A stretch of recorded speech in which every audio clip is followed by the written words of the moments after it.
DepEd. Halina't alamin atin ang tuklasin, mga health programs ating palaganapin. Tara na okay na okay, Oplan kalusugan sa DepEd. Halina't alamin atin ang tuklasin, mga health programs ating palaganapin. School-based feeding program ating pagtibayin. Wastong pagkain ating ihahain, mga batang kulang sa timbang. Ating pakakainin ng Go, Grow, and Glow. Adolescent reproductive health ay gawing gabay at patnubay ng batang mausisa ay di maranasan. Ang early pregnancy ay maiiwasan. Kalusugan ay mahalaga sa edukasyon ng mga bata. Tayo na't magkaisa, halina tayo'y sumama. Tara na okay na okay, Oplan kalusugan sa DepEd. Halina't alamin atin ang tuklasin, mga health programs ating palaganapin. Tara na okay na okay, Oplan kalusugan.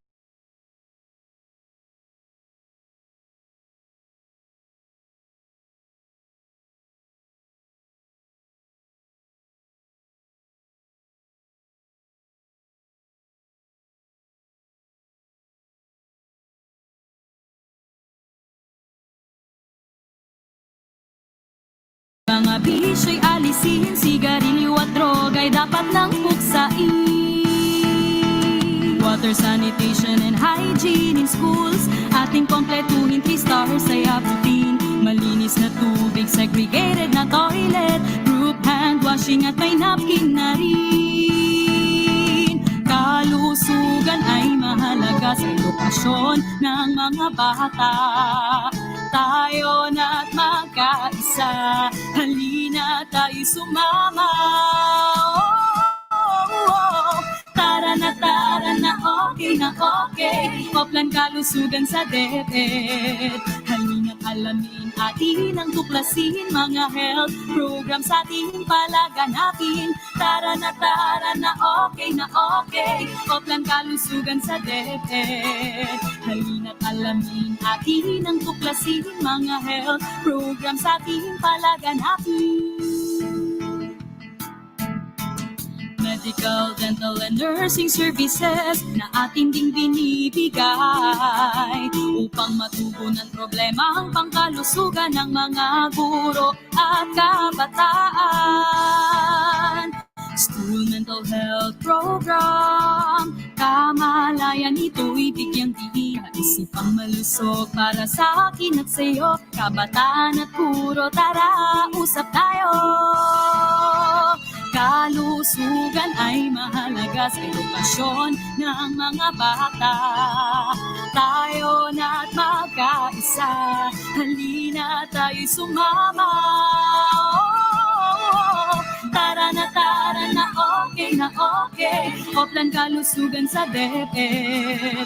Halina't alamin atin ang tuklasin, mga health programs ating palaganapin. Tara na okay, Oplan kalusugan sa DepEd. Halina't alamin atin ang tuklasin, mga health programs ating palaganapin. Tara na okay, Oplan kalusugan sa DepEd. Halina't alamin atin ang tuklasin, mga health programs ating palaganapin. Okay talaga sa DepEd. Okay talaga sa DepEd.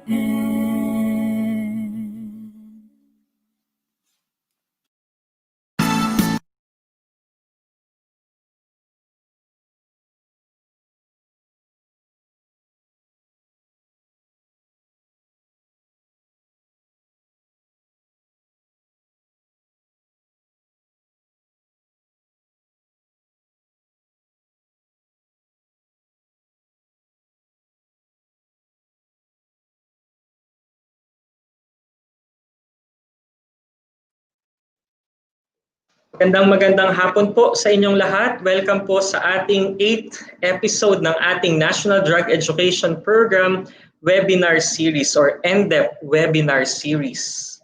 Kumusta po kayo? Kumusta po ang ating mga kababayan na nadaanan ng bagyo? Kumusta po kayo sa Mindanao? Kumusta po kayo sa Visayas? Kumusta po tayo dito sa Luzon? Hangad po natin na ang bawat isa sa atin ay nasa maayos na kalagayan. At syempre, inaalala rin po natin ang ating mga kasamahan na maaaring mayroong naapektuhan severely ng dumaang mga bagyo. So para po sa ating opening prayer para sa hapon na ito, maglaan lamang po tayo ng panahon ng katahimikan bilang pag-alala po sa sitwasyon ng ating mga kababayan at usal na rin po tayo ng panalangin ng panalangin para sa kanila at para sa ating bayan.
Ayan, so nawa kung ano man po ang mga pinagdadaanan natin ngayon ay magkaroon pa rin tayo ng panahon na magkamustahan sa isa't isa, matuto mula sa isa't isa.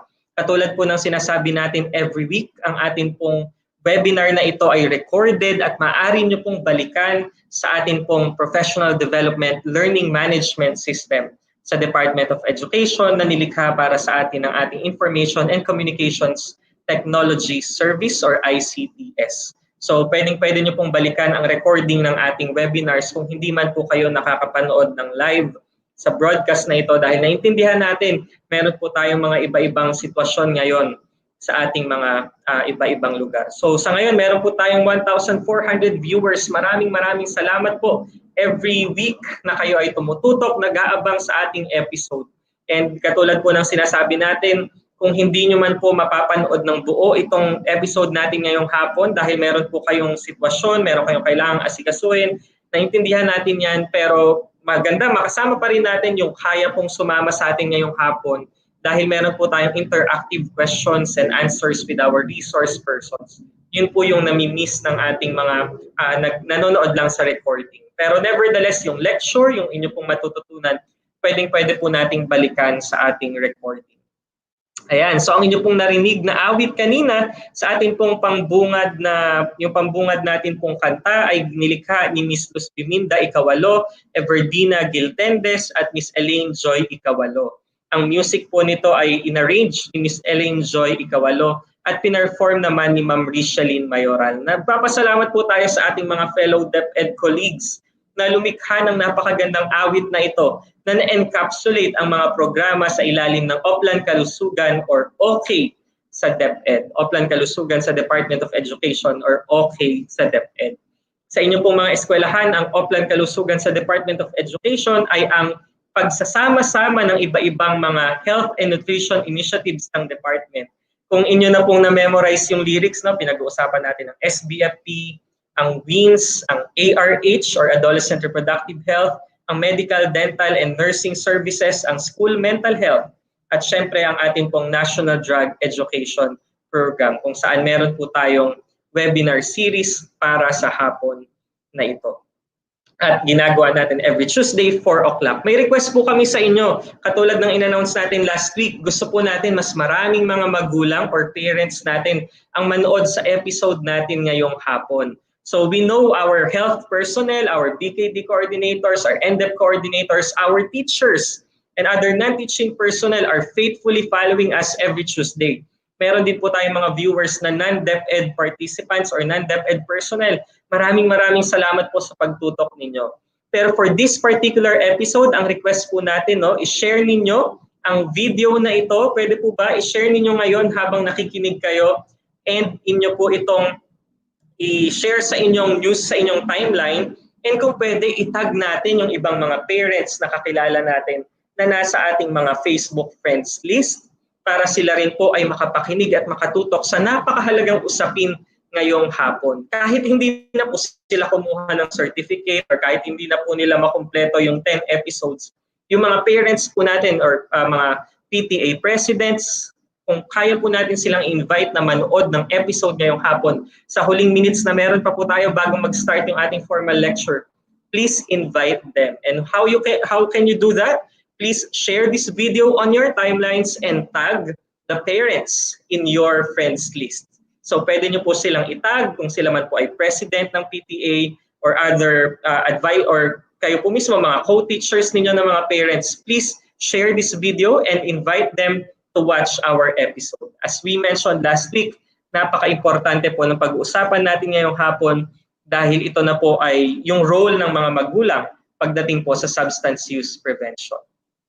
Ayan, so last week umabot po tayo ng 15.7 thousand na nag-claim ng ating certificates of attendance. Ganun po karami ang nare-reach ng ating broadcast. So maraming salamat po sa inyo.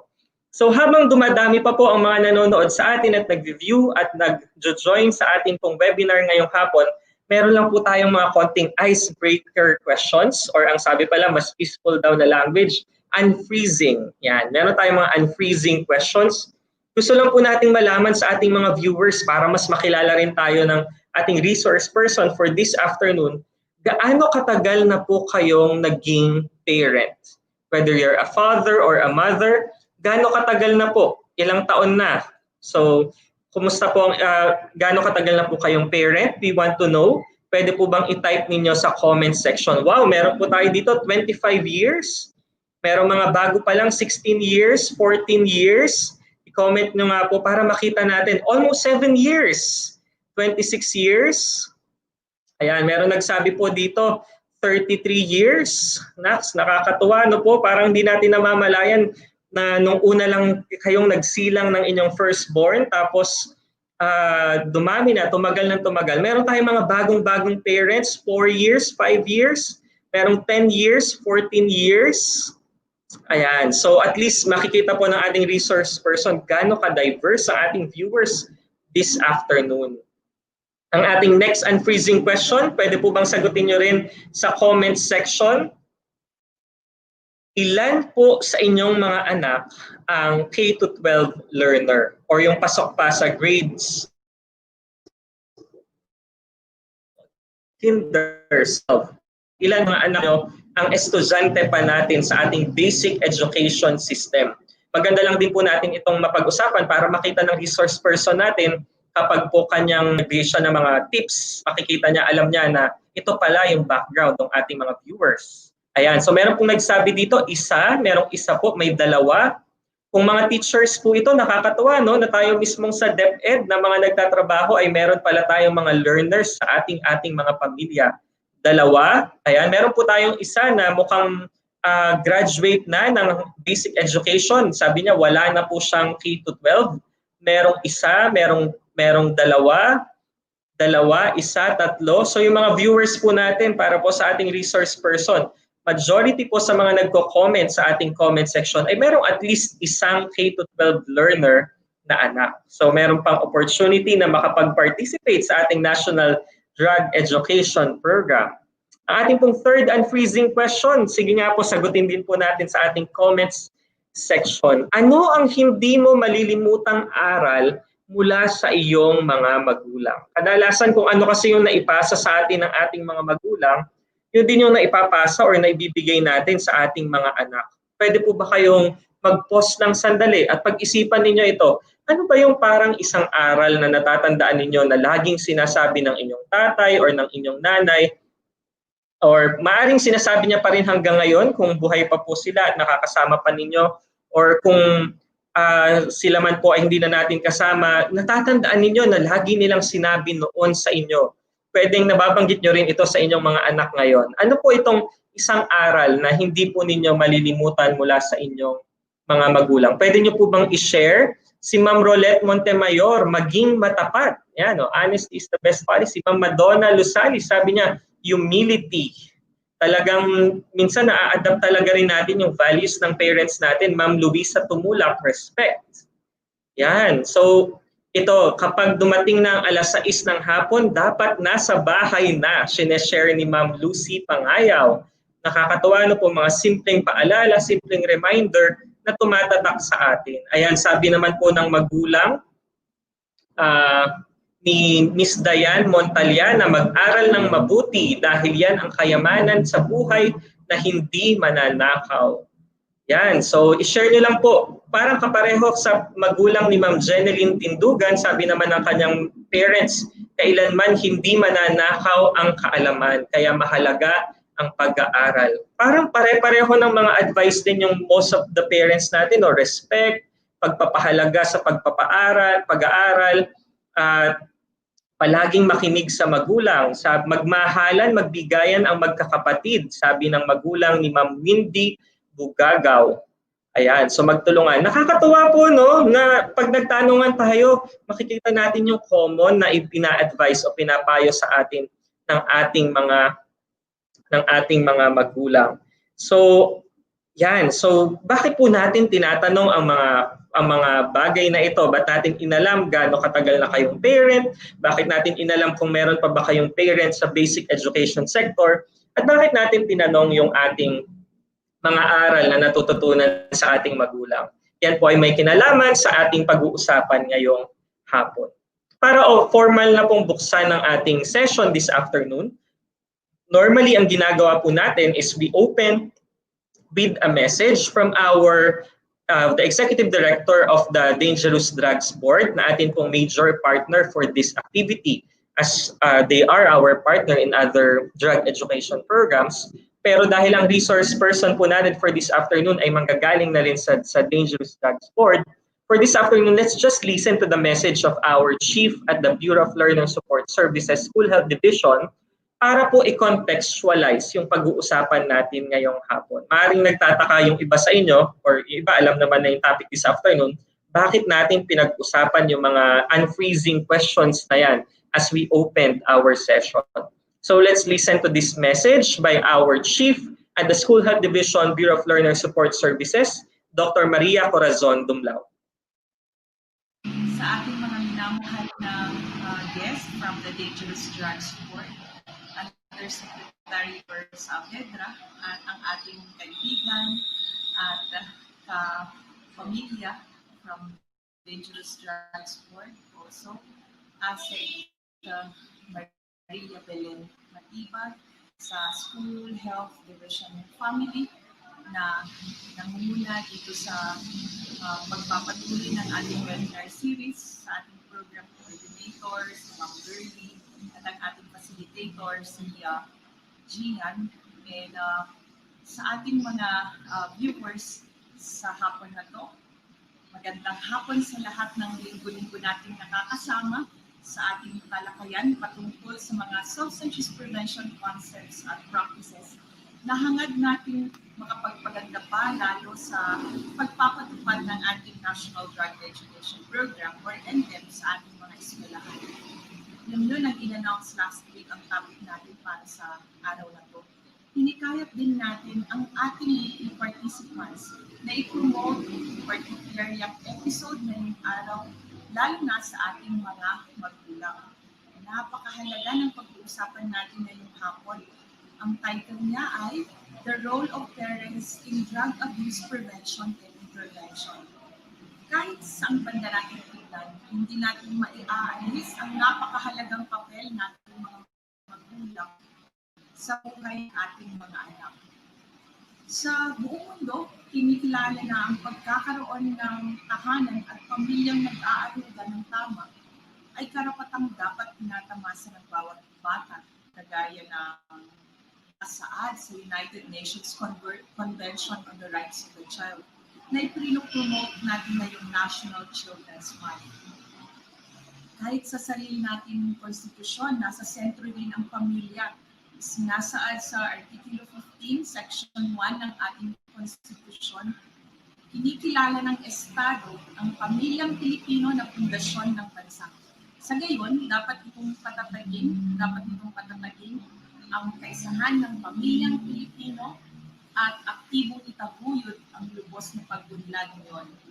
Sa mission statement ng Department of Education ay ating sinasabi, family, community, and other stakeholders are actively engaged and share responsibility for developing lifelong learners.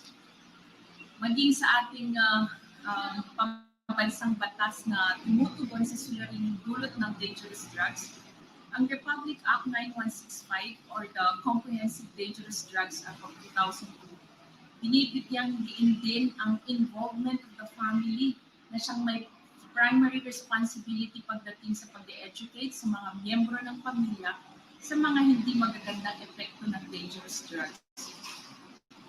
Bunsod ng lahat ng ito, iniyak natin na magiging component ng NDEP ang parent education and community outreach. Kaya may mga activities tayo gaya ng systematic training on effective parenting personnel na na-share sa atin ng ating NDEP coordinator na si Ms. Curly sa isa sa mga previous episodes ng ating NDEP Webinar series.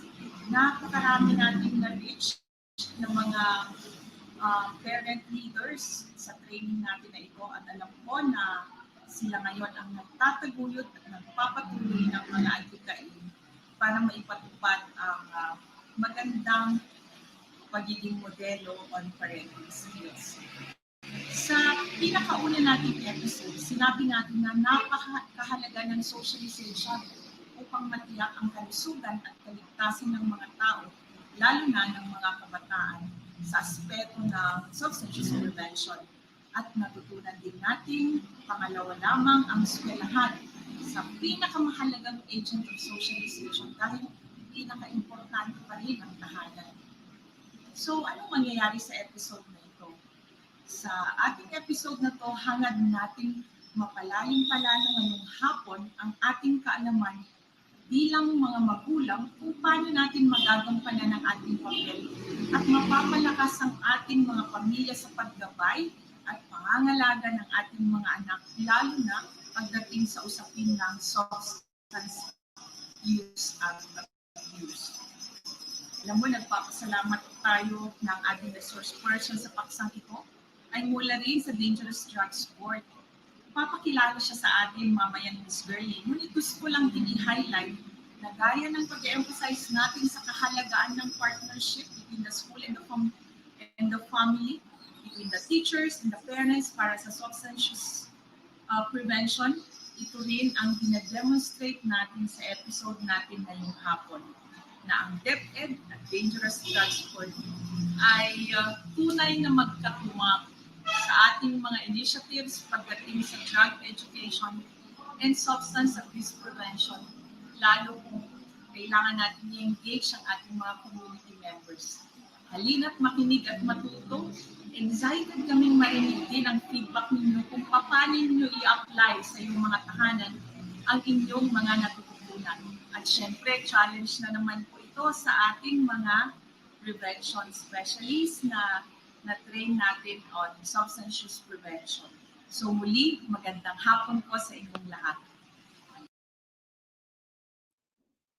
Ayan po ang mensahe para sa atin ng aming division chief sa Bureau of Learner Support Services School Health Division. Si Dr. Maria Corazon Dumlao po ay isa ring Universal Prevention Curriculum Global Trainer. So, and while Ma'am Burley, our NDEP coordinator, is a national trainer. So dito po mismo sa ating central office ay meron po tayong pinagpala po tayo na meron po tayong mga resource persons na sa ating mismo ay pwedeng mag-share ng kanilang expertise pagdating sa substance use prevention. And katulad po ng ginagawa natin every week, no, pinapakilala po natin sa inyo ang National Drug Education Program. Maari po kasi yung iba sa atin nagtataka, ano ba yung barkada kontra droga na naririnig namin? Kasi mayroon po mga schools na bago pa lang pala na, let's say bago yung principal or bago pa lang na-inform about the barkada kontra droga. So ginagawa po natin every Tuesday, pinapakilala po natin sa inyo ang iba-ibang activities natin under the National Drug Education Program. So in the past 7 episodes, napakilala po natin sa inyo kung ano ang NDEP, ano ang objectives nito, at ano-ano ang mga activities na meron tayo dito. Ilang activities na rin po yung na-explain ni Ma'am Girlie, yung training for parents, yung barkada kontra droga, at marami pa pong iba, UPC trainings. Para naman po sa hapon na ito, isa pa pong activity ang i-share sa atin ni Ma'am Girlie para mas maintindihan din po natin ano ba ang direksyon ng National Drug Education Program para sa mga darating na buwan at taon sa ating Department of Education.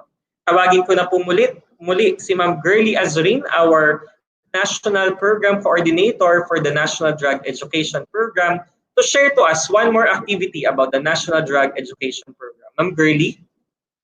Okay, thank you, Gian. Magandang hapon po sa inyong lahat. Well, last week na pag-usapan po natin yung seminar workshop of secondary school principals on RA 9165 or the Dangerous Drugs Act of 2002. Dito po na-discuss yung salient features po ng RA 9165, including Article 4, which is the participation of family, students, teachers, and school authorities in the enforcement of the RA. Ngayon, another activity na naman po ang i-share namin sa inyo. Next, please. Pag-usapan po natin briefly ang consultative workshop on the development of reference manual for substance use prevention. Next, please.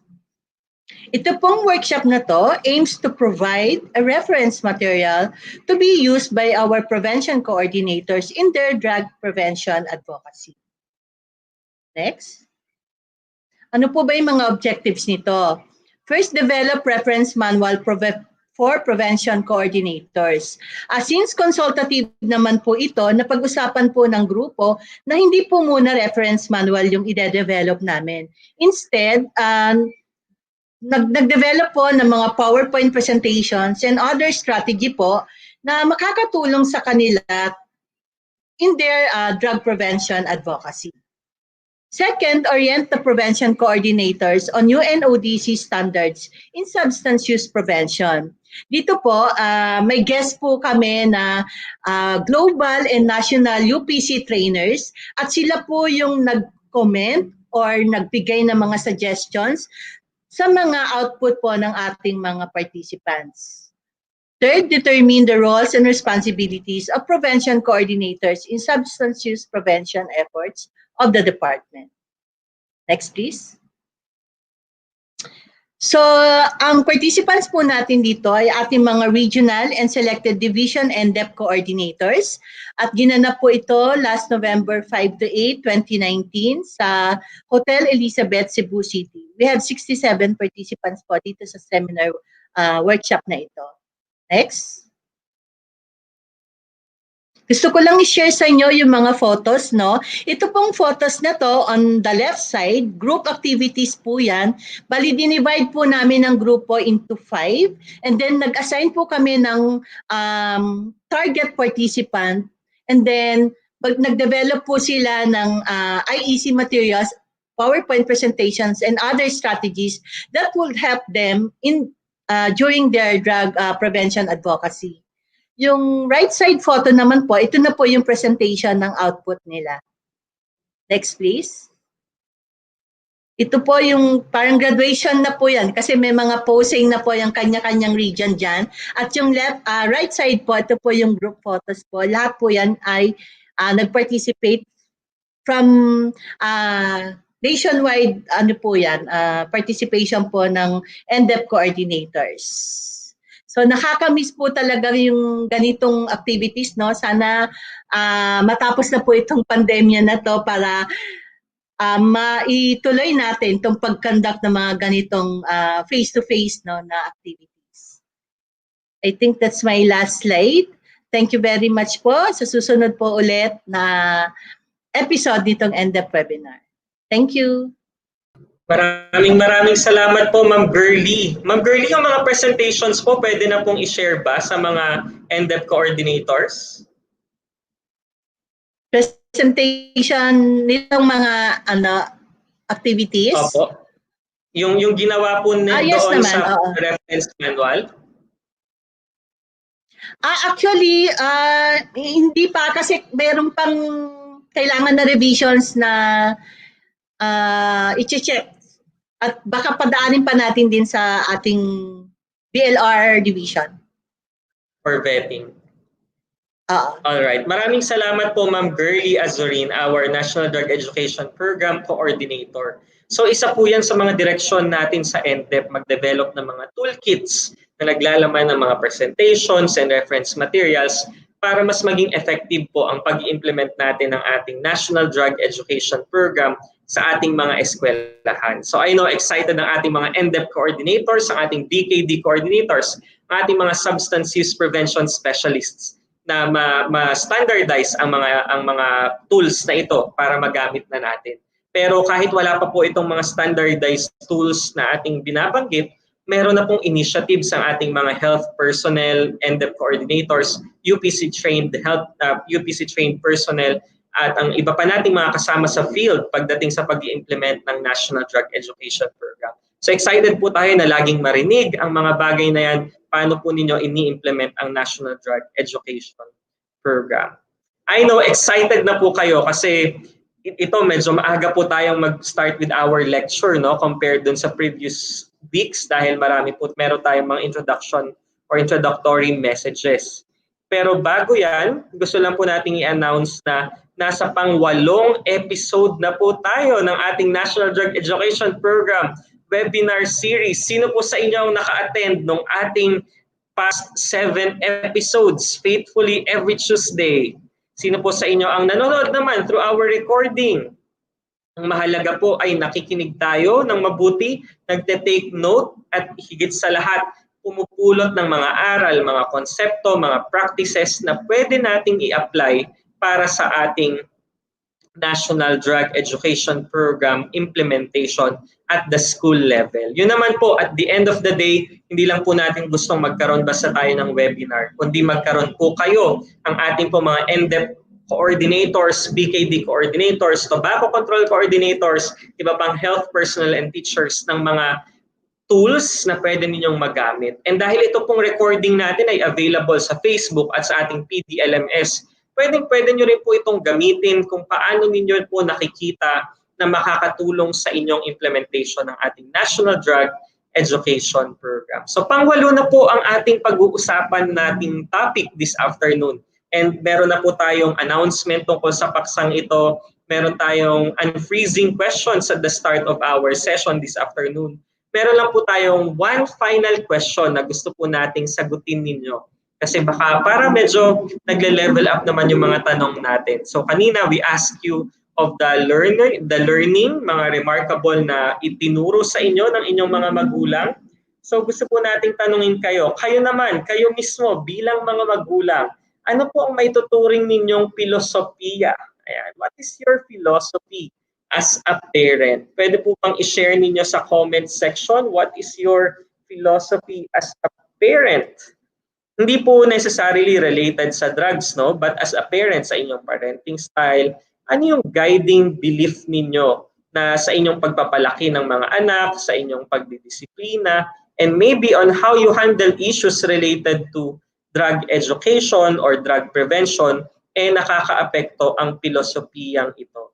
Ayan, sabi ni Ma'am or Sir Oy Senoid Gabin, always speak for the best and give participants na nanonood at nakatutok sa ating episode this afternoon, what do you consider as your philosophy as a parent? Baka kasi nakakaapekto nga yan, no? Hindi lang sa ating mga parenting styles and disciplinary action as parents, kundi sa inyo na ring mga disposisyon pagdating sa drug prevention. Ayan, sabi ni Ma'am Madeline Camarce, it is better to be educated than to be popular. So hindi yung popularidad, no, kundi yung wastong kaalaman ang mas mahalaga para sa kanya. Sabi po ng ating ni Ma'am Romela Son, Spare the rod and spoil the child. Mukhang ito ay isang Bible verse at sabi naman ni Ma'am Angelica V, walk the talk, be a good example to your children. Yan. So meron tayong mga iba-ibang filosofiya bilang mga magulang, no? So allow us to read some of your responses. Si Sir Ogie sa Inofuente, sabi niya, as a parent, I want my child to be God-fearing and God-abiding. Good guidance and show love for my children. Yan naman ang philosophy ni Sir Leo Palmos Jr. Be a good example, katulad nung kanina. Yan ang philosophy ni Ma'am Balestra Ugat. So, money and time spent in education is always and will be well spent. Kay Ma'am Sylvia Celoza. Ayan. Always support my children, sabi ni Ma'am Maria Castor Celestial. So meron tayong iba-ibang mga kayo po, no, bilang mga magulang, meron kanya-kanyang mga filosofiya na nakaka-influence sa inyong parenting style. So tingnan natin paano natin i-marry ang inyong parenting philosophy sa mga matututunan natin ngayong hapon sa ating resource persons. As we always announce every week, huwag po sa comment section maglagay ng inyong mga questions, comments, or insights, kundi sa link na pinapakita natin regularly sa inyong screen. Ayan. So, kita nyo po. Kita nyo na po sa inyong screen. Nakalagay po bit.ly 2020 NDEP Web Series Feedback. Yan po ang link na inyong pupuntahan para po magpahayag ng inyong questions, comments, or insights sa ating resource persons. Mamaya po sa dulo ng lecture ng ating resource persons ay meron tayong Q&A kung saan pwede pong mag-share kayo ng inyong mga questions. Babasahin po natin yung mga relevant questions na magandang ma-erase natin sa ating resource person. And because we know you're already really excited na ma-meet ang ating resource person for this afternoon and matuto sa kanya, let us get to know our resource person na ipapakilala po sa atin ng ating Medical Officer 4 at the School Health Division, Dr. Marie Blanca Piatos. Doc B? Thank you, Gian. Magandang hapon ho sa ating lahat. Kumusta na po tayo? Our resource speaker for this afternoon has an outstanding academic record. She was a consistent honors student and graduated with a degree of Bachelor of Arts in Philosophy, cum laude, at the Philippine Normal College. She is a holder of a master's degree in government management and as a consistent din solicitor at the Pamantasan ng Lungsod ng Maynila, garnering a weighted average of 1.18. She has been conferred the Career Service Executive eligibility by the Civil Service Commission on June 6, 2003. Assistant Secretary Matibag has had a long stint as a public servant, having been with the Dangerous Drugs Board since she was only 20 years old, with extensive experience on drug abuse prevention and control. She practiced guidance and clinical psychology during her earlier years with the DDB and has since slowly climbed up the ladder to the managerial positions, Research and Statistics Division of the same agency. On January 5, 2007, she was appointed by President Gloria Macapagal Arroyo as the Deputy Executive Director for Operations, or DEDO, of the Dangerous Drugs Board, with the rank of Assistant Secretary. ASec Matibag possesses excellent communication skills and serves as a resource person and speaker not only locally but also regionally, and has written articles and papers in publications both here and abroad. She has ably represented the country in various international conferences and training courses. ASec Matibag has been conferred the National Award by the Philippine Normal University Alumni Association Incorporated for her outstanding accomplishments on the area of drug abuse prevention and control. Ladies and gentlemen, I have the honor to give you the Deputy Executive Director for Operations of the Dangerous Drugs Board. I'm referring now to Assistant Secretary Maria Belen Angelita V. Matibag. Good afternoon. Thank you very much, Dr. Piatos. You're I welcome, return, Ate. return the honor to you for having invited me over to this overwhelming webinar. Okay, so may I now present my talk, Go ahead, ma'am. The Role of Parents in Drug Abuse Prevention and Intervention. The role of parents on their children's lives cannot be overemphasized. Whatever the children will become later in life will depend largely on how they were nurtured and cared for by their parents. The values and standards of behavior set by parents will be carried on through adulthood if consistently and constantly inculcated since childhood. The outline of my presentation is as follows. I will discuss on the link between and among smoking, alcohol drinking, and trying drugs, risk and protective factors for drug use. Prevention starts with parents, their role on drugs and substance abuse prevention, and 5 steps to help a child who is using drugs. Before I delve into my main topic, allow me to share with you the link between and among smoking, alcohol drinking, and trying drugs, culled from the recently released DDB 2019 National Household Survey on the patterns and trends of drug abuse. I hope that you will find this information interesting and that it may serve as a reference guide to you. The survey covered 9,341 households with respondents aged 10 to 69 years old, randomly selected in all 17 regions, including BARM and CAR in the Philippines. The survey results revealed these projections of the patterns pertaining to the 4.7 million Filipinos aged 10 to 69 years who are lifetime users. Lifetime users are those who have tried drugs at least once in their life. So kung meron mang nakatikim sa mga nanonood ngayon at kung mahagip kayo ng survey at aamin kayo, mapapabilang kayo sa lifetime users.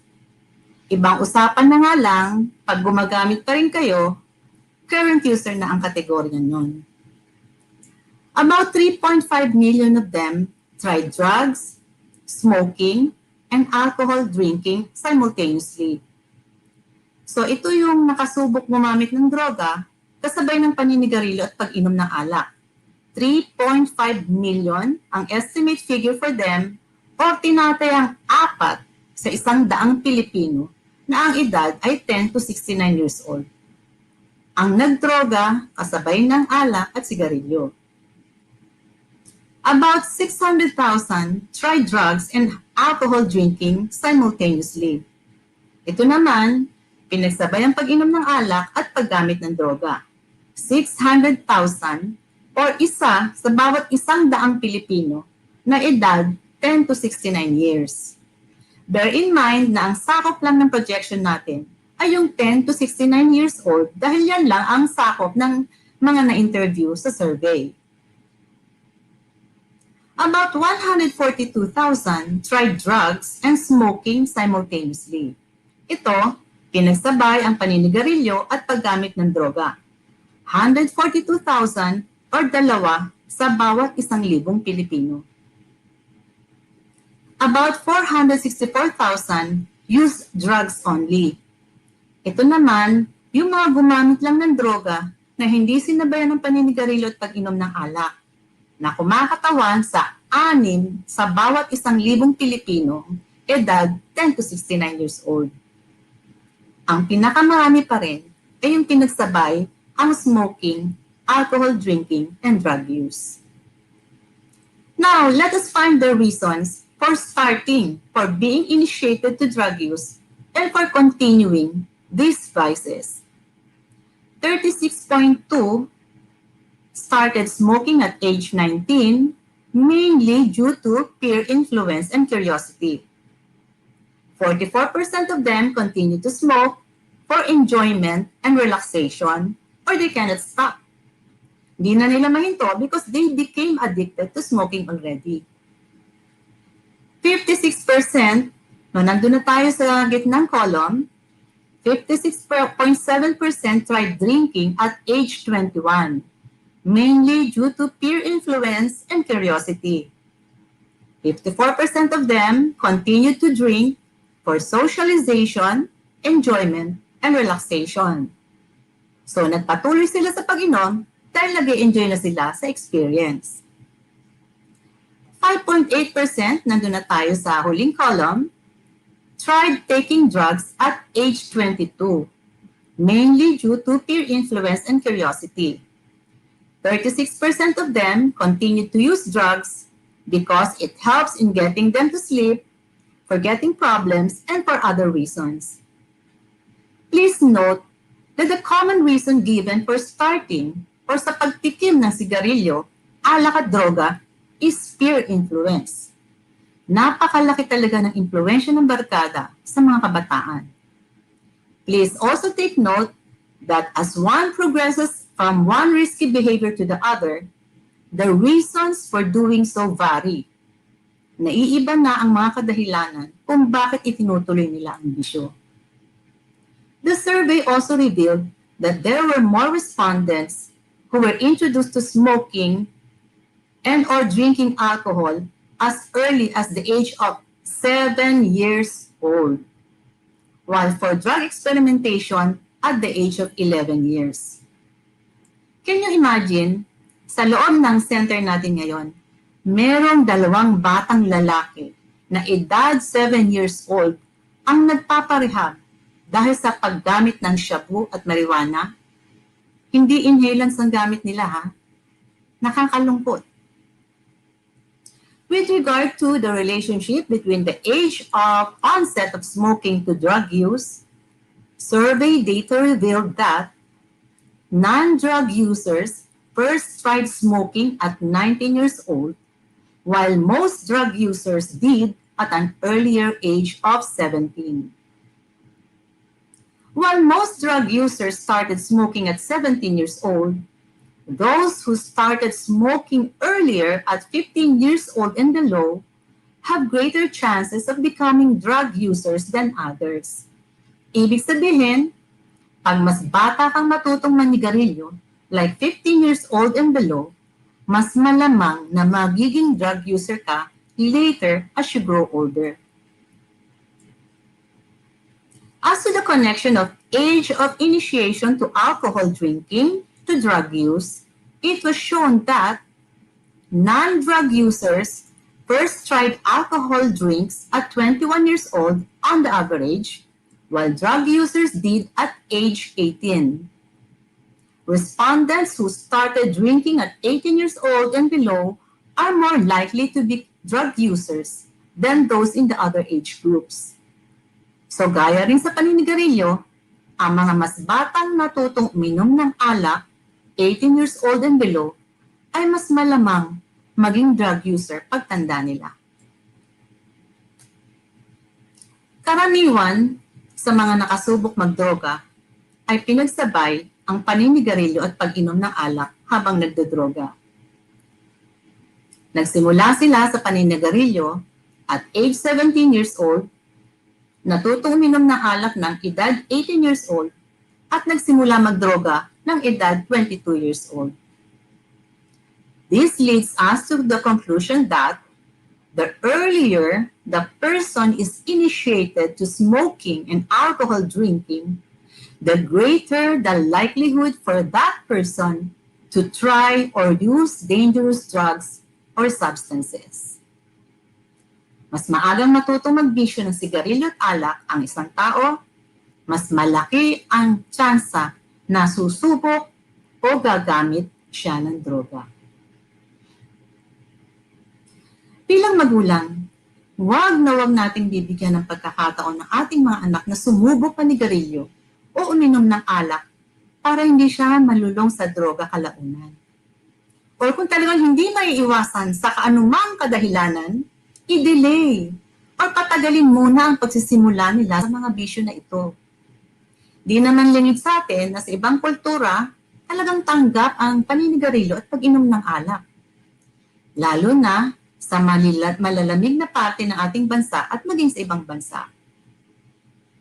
The findings of the DDB survey are further validated by the Substance Abuse and Mental Health Services Administration, a U.S. agency within the U.S. Department of Health and Human Services in 2015.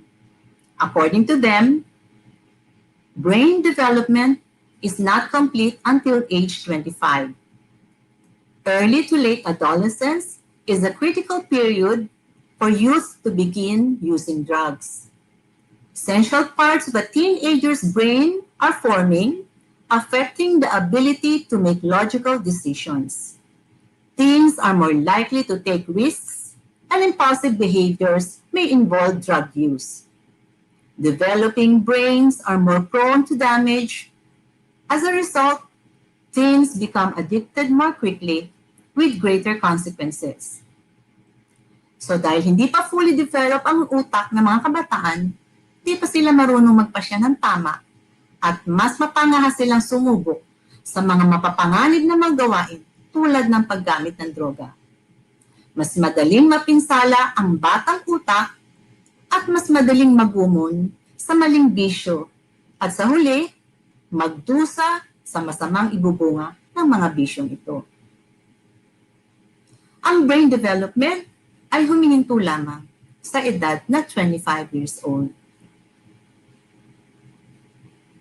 Habang napopospone o nadidelay ang pagsubok sa pagbibisyo, maging alak man o sigarilyo, ay nakapagpapababa ng tsansa na maging addict or dependent sa droga or substances ang isang tao. In fact, according to the Center on Addiction, youth who begin using addictive substances before age 15 are nearly 7 times more likely to develop a substance abuse problem compared with those who delay first use until age 21 or older. So 9 out of 10 people with substance problems started using by age 18. Ang mga findings na ito na galing sa Amerika ay hindi nalalayo sa mga findings ng ating 2019 DDB survey na aking nabanggit sa panimula. Now, after knowing these statistics, it is important for us to review the conditions that may make our children vulnerable to using drugs, the risk and protective factors. The risk factors are the conditions that may increase the likelihood to use drugs, while the protective factors are those that reduce the possibility of a person to use drugs. You can see from the slides the example of risk and protective factors for drug use. I will read each one by one, and they are already self-explanatory. For the risk factors, we have the chaotic home environment, ineffective parenting, little mutual attachment and nurturing, inappropriate, shy, or aggressive classroom behavior, academic failure, low academic aspirations, poor social coping skills, affiliation with deviant peers, perceived external approval of drug use by peer, by family, or by community, and parental substance abuse or mental illness. For the protective factors, strong family bonds, parental engagement in child's life, clear parental expectations and consequences, academic success, strong bonds with school, community, and the church, conventional norms about drugs and alcohol. It is highly important to avoid these risk factors from occurring in our children's environment and to develop and promote the protective factors to deter possible drug use. After knowing these factors, what should parents do in order to cultivate and nurture a home environment that is conducive to a drug-free and healthy lifestyle for your children. Parents play a critical role on their child's behavior. Remember the poem, "Children learn what they live"?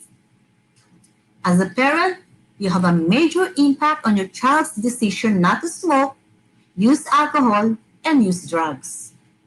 Here are some ways by which we can prevent our children from engaging in these unhealthy habits. Find time to do things together.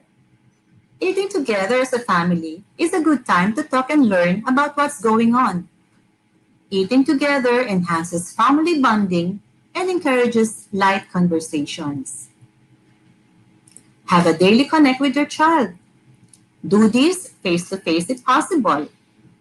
Kung hindi, do it in some other ways. Like yung pag-iwan ng notes sa may ref, pag-iwan ka ng sweet notes sa may higaan niya. Do this para kahit hindi kayo magkita, nakaka-connect pa rin kayo sa bata. Create a special ritual or routine with your children. Something that can be done daily, like watching a TV or movie together, or saying bedtime prayers together before sleeping. You can also schedule a date time with your child, at least once a week. Do something your child enjoys doing. Siguraduhin nyo lang na ready and available kayo sa date na sinet nyo. Wag na wag kayo mangiin dyan kung ayaw nyo magtampo ang anak nyo. And make sure that you will focus your attention to your child and do to what you are doing. It could be playing video games o mag-videoke and playing sports together. Prevention starts when you start talking with and listening to your child. You must learn to communicate. Listen to your child, giving your full attention. Most children are capable of responding to good communication.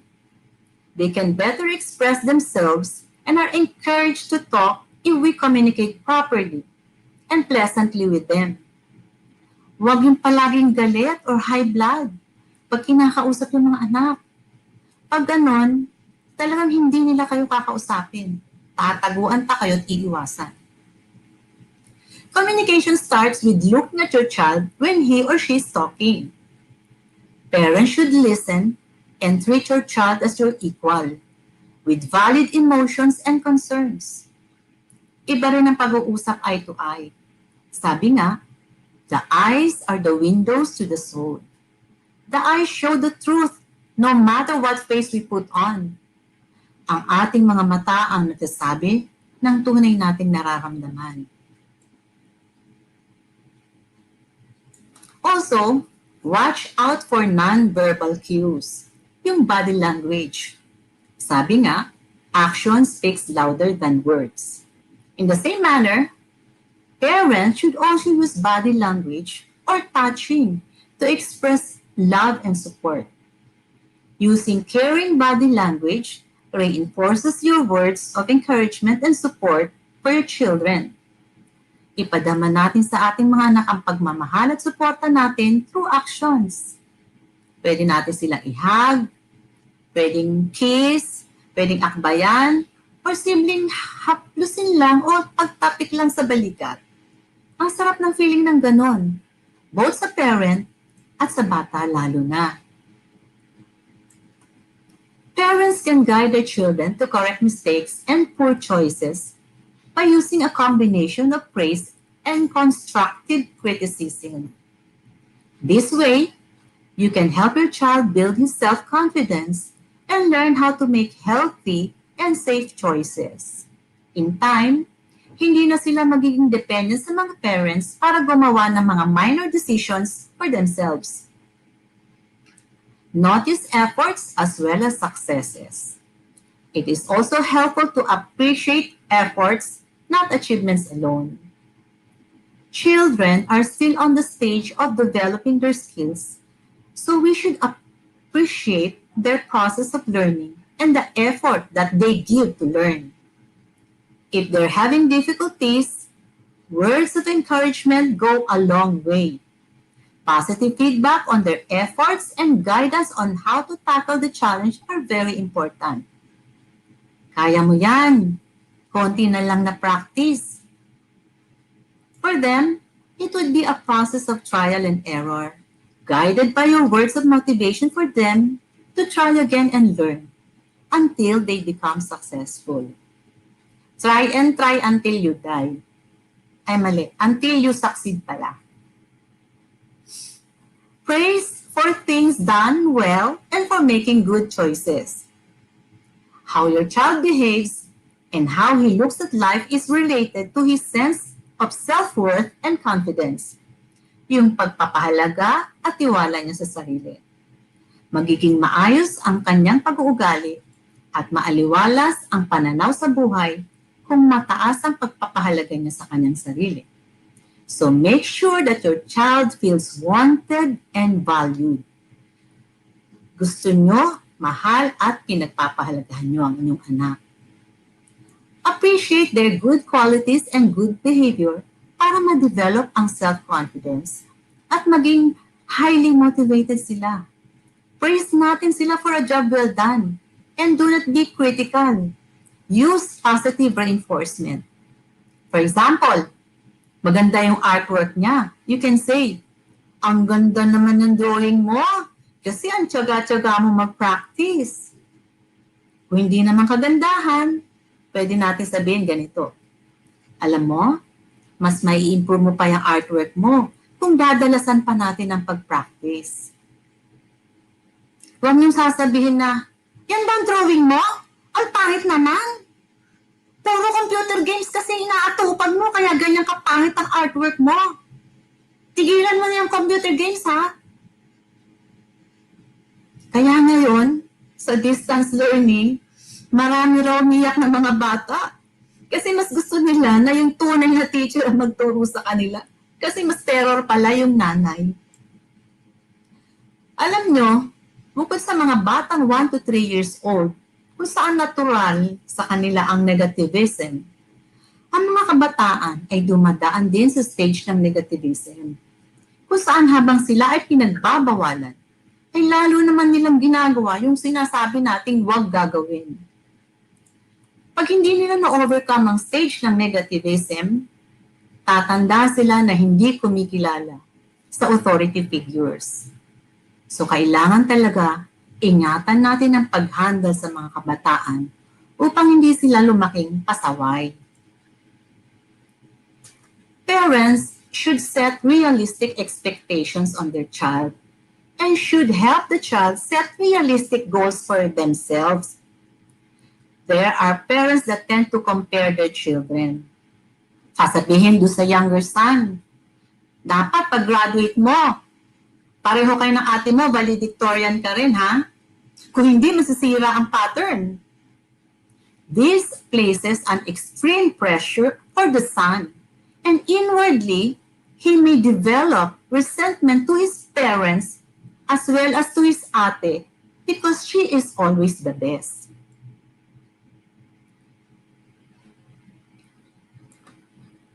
Encourage positive friendships and interests. Dapat i-guide natin sila kung anong hobbies ang dapat nakahiligan nila. Find ways to get your child involved in sports, hobbies, school clubs, and other activities. These usually are positive interactions that help develop character and lead to good peer relationships. Check to see that the friends and neighbors your child spends time with are safe and have values similar to yours. Na-establish na natin earlier ang impact ng peer influence sa mga kabataan. So make sure that they are in the company of good people with positive influence on them. If friends have favorable attitude towards drug use, this can increase risk. Having friends who engage in drug use is the most significant contributor to the development of the drug abuse problem. We have a saying, tell me who your friends are and I'll tell you who you are. Birds of the same feather flock together. Teach your children to choose their friends wisely. Wag lang vote wisely, ha? Choose your friends wisely. Get to know their friends and allow them to hang out in your house so you can watch them and monitor their activities. Be a good role model. Sabi nga kanina ng isang parent, walk your talk. The best parent you can be is to lead by example. As a parent, you should also be selective of your friends because your children will look at the kind of friends you have. It will be their basis for choosing their own. Iwasan niyo ang mga taong mahilig magmura o yung mga may unhealthy habits because your children will pattern their set of friends to yours. Help your children learn the importance of being a responsible individual. Children need to learn that doing something they know is wrong is not a good way to fit in or feel accepted by others. Remind your children that true friends will not ask him to do risky things like use alcohol, tobacco, or drugs. True friends will not reject him if he refuses to do something na alam niyang mali at di dapat ginagawa ng kagaya niya. Ang batang responsable ay hindi gagawa ng bagay na alam niyang mali para lang makibagay at tanggapin ng mga kaibigan niya. Teach your children to say no. A good sense of self-worth and knowing what is right and wrong will help your child say no to drugs and other risky behaviors. Let your child say no to people, activities, or situations that make them uncomfortable.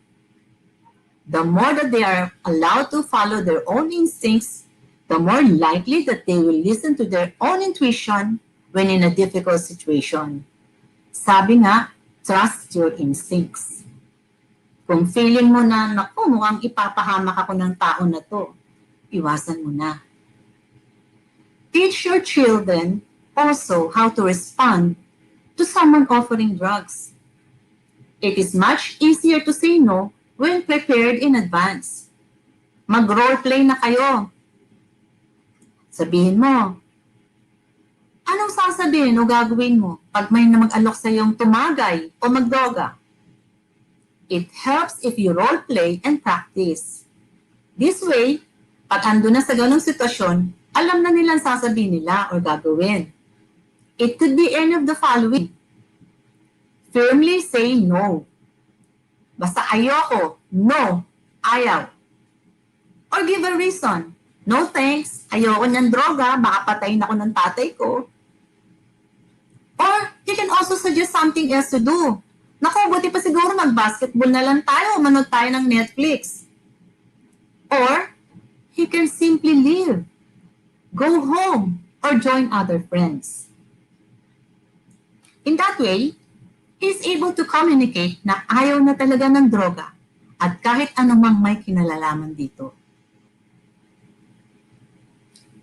By definition, prevention focuses on helping children avoid or delay the initiation of substance use, as illustrated in the survey findings I shared with you earlier.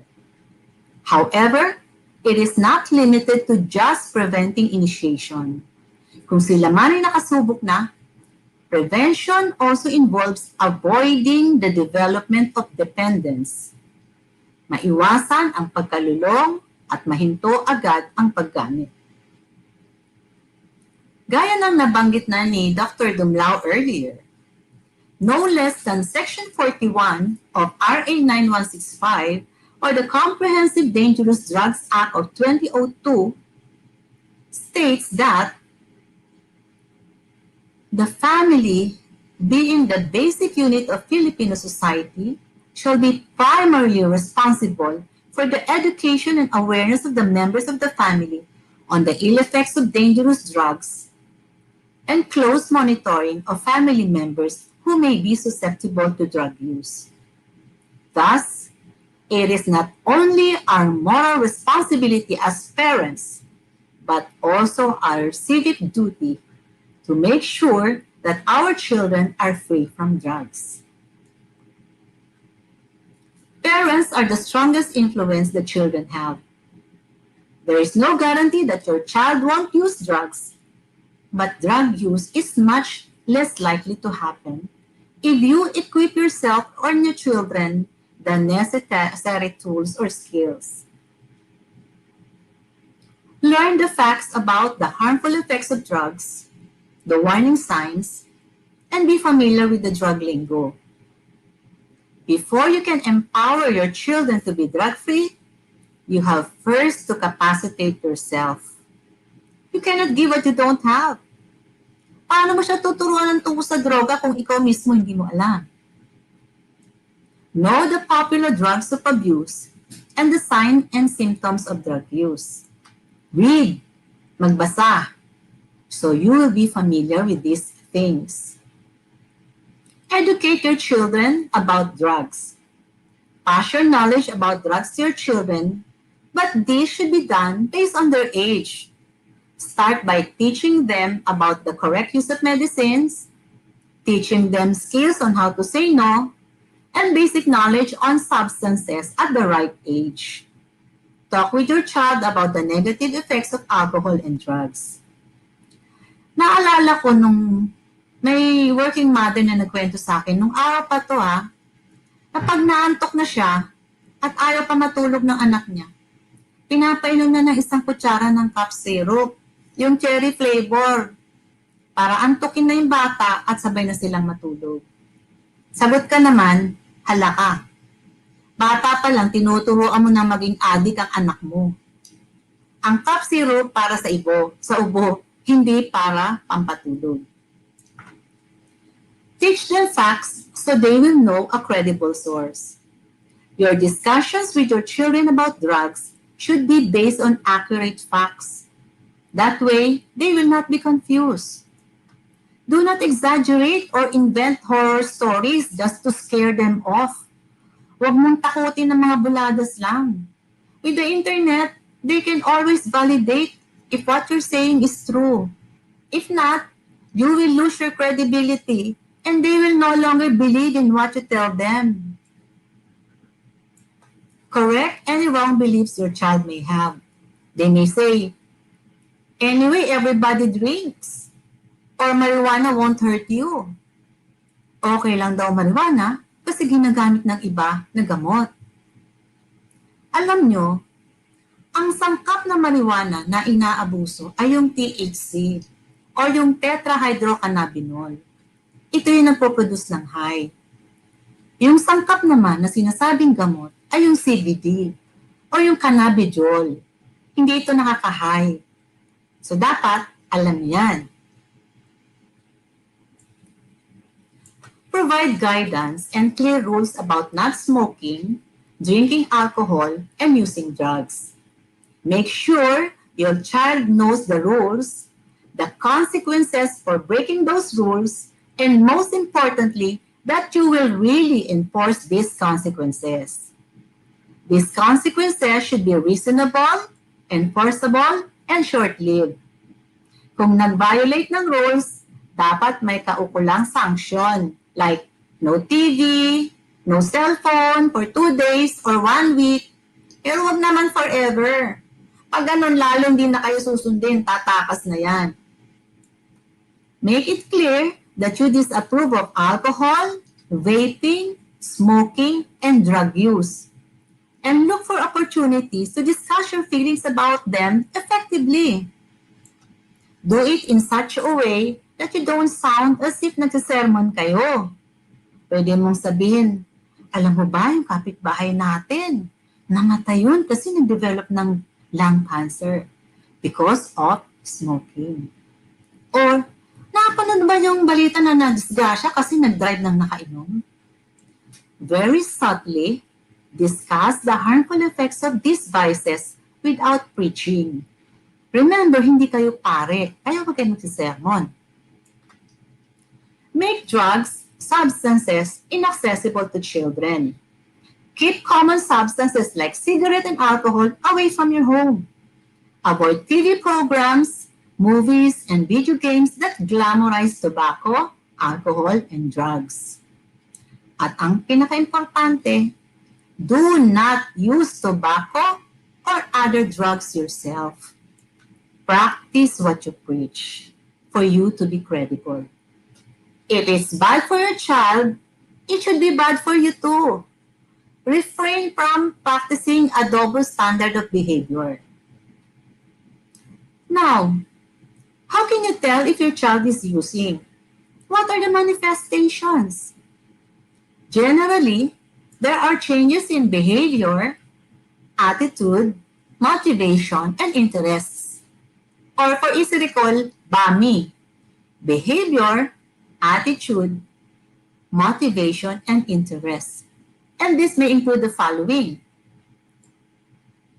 A child neglects schoolwork, his grades are declining, he is losing interest in extracurricular activities, he has changed his set of friends, social groups, yung way of style niya ng pagdanamit, or kanyang ugali. His sleep patterns may be irregular, sometimes unusually short, oftentimes prolonged naman, sobrang haba matulog. Worrisome health issues emerge, and personal hygiene is neglected. Bihira nang maligo at mag-toothbrush. Relationship also with family members may also worsen, and a change in personality emerges. A child can become less open, more secretive, locks his or her bedroom door, and become less honest about his or her whereabouts or use of money. Or maybe, worse, may even steal your money. There are many instances when parents do not notice their child's drug use. As they say, parents are always the last to know. If you do not know something, or you pretend not to know, how can you help your child?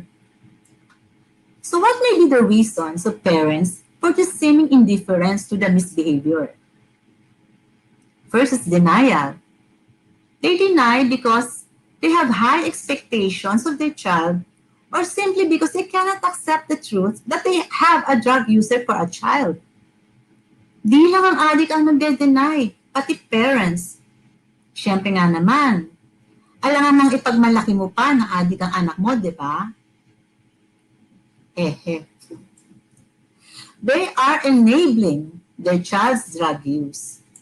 Enabling happens when parents tolerate their children's harmful or problematic behavior and make it easier for that behavior to continue. In simple terms, in Tagalog, kinokonsinte. While not necessarily supporting drug use, not doing something against it is wrong. If your child has shown signs like absenteeism in schools, excessive spending, and negative behavior, talk to him about it and address the issues. Blame and shame.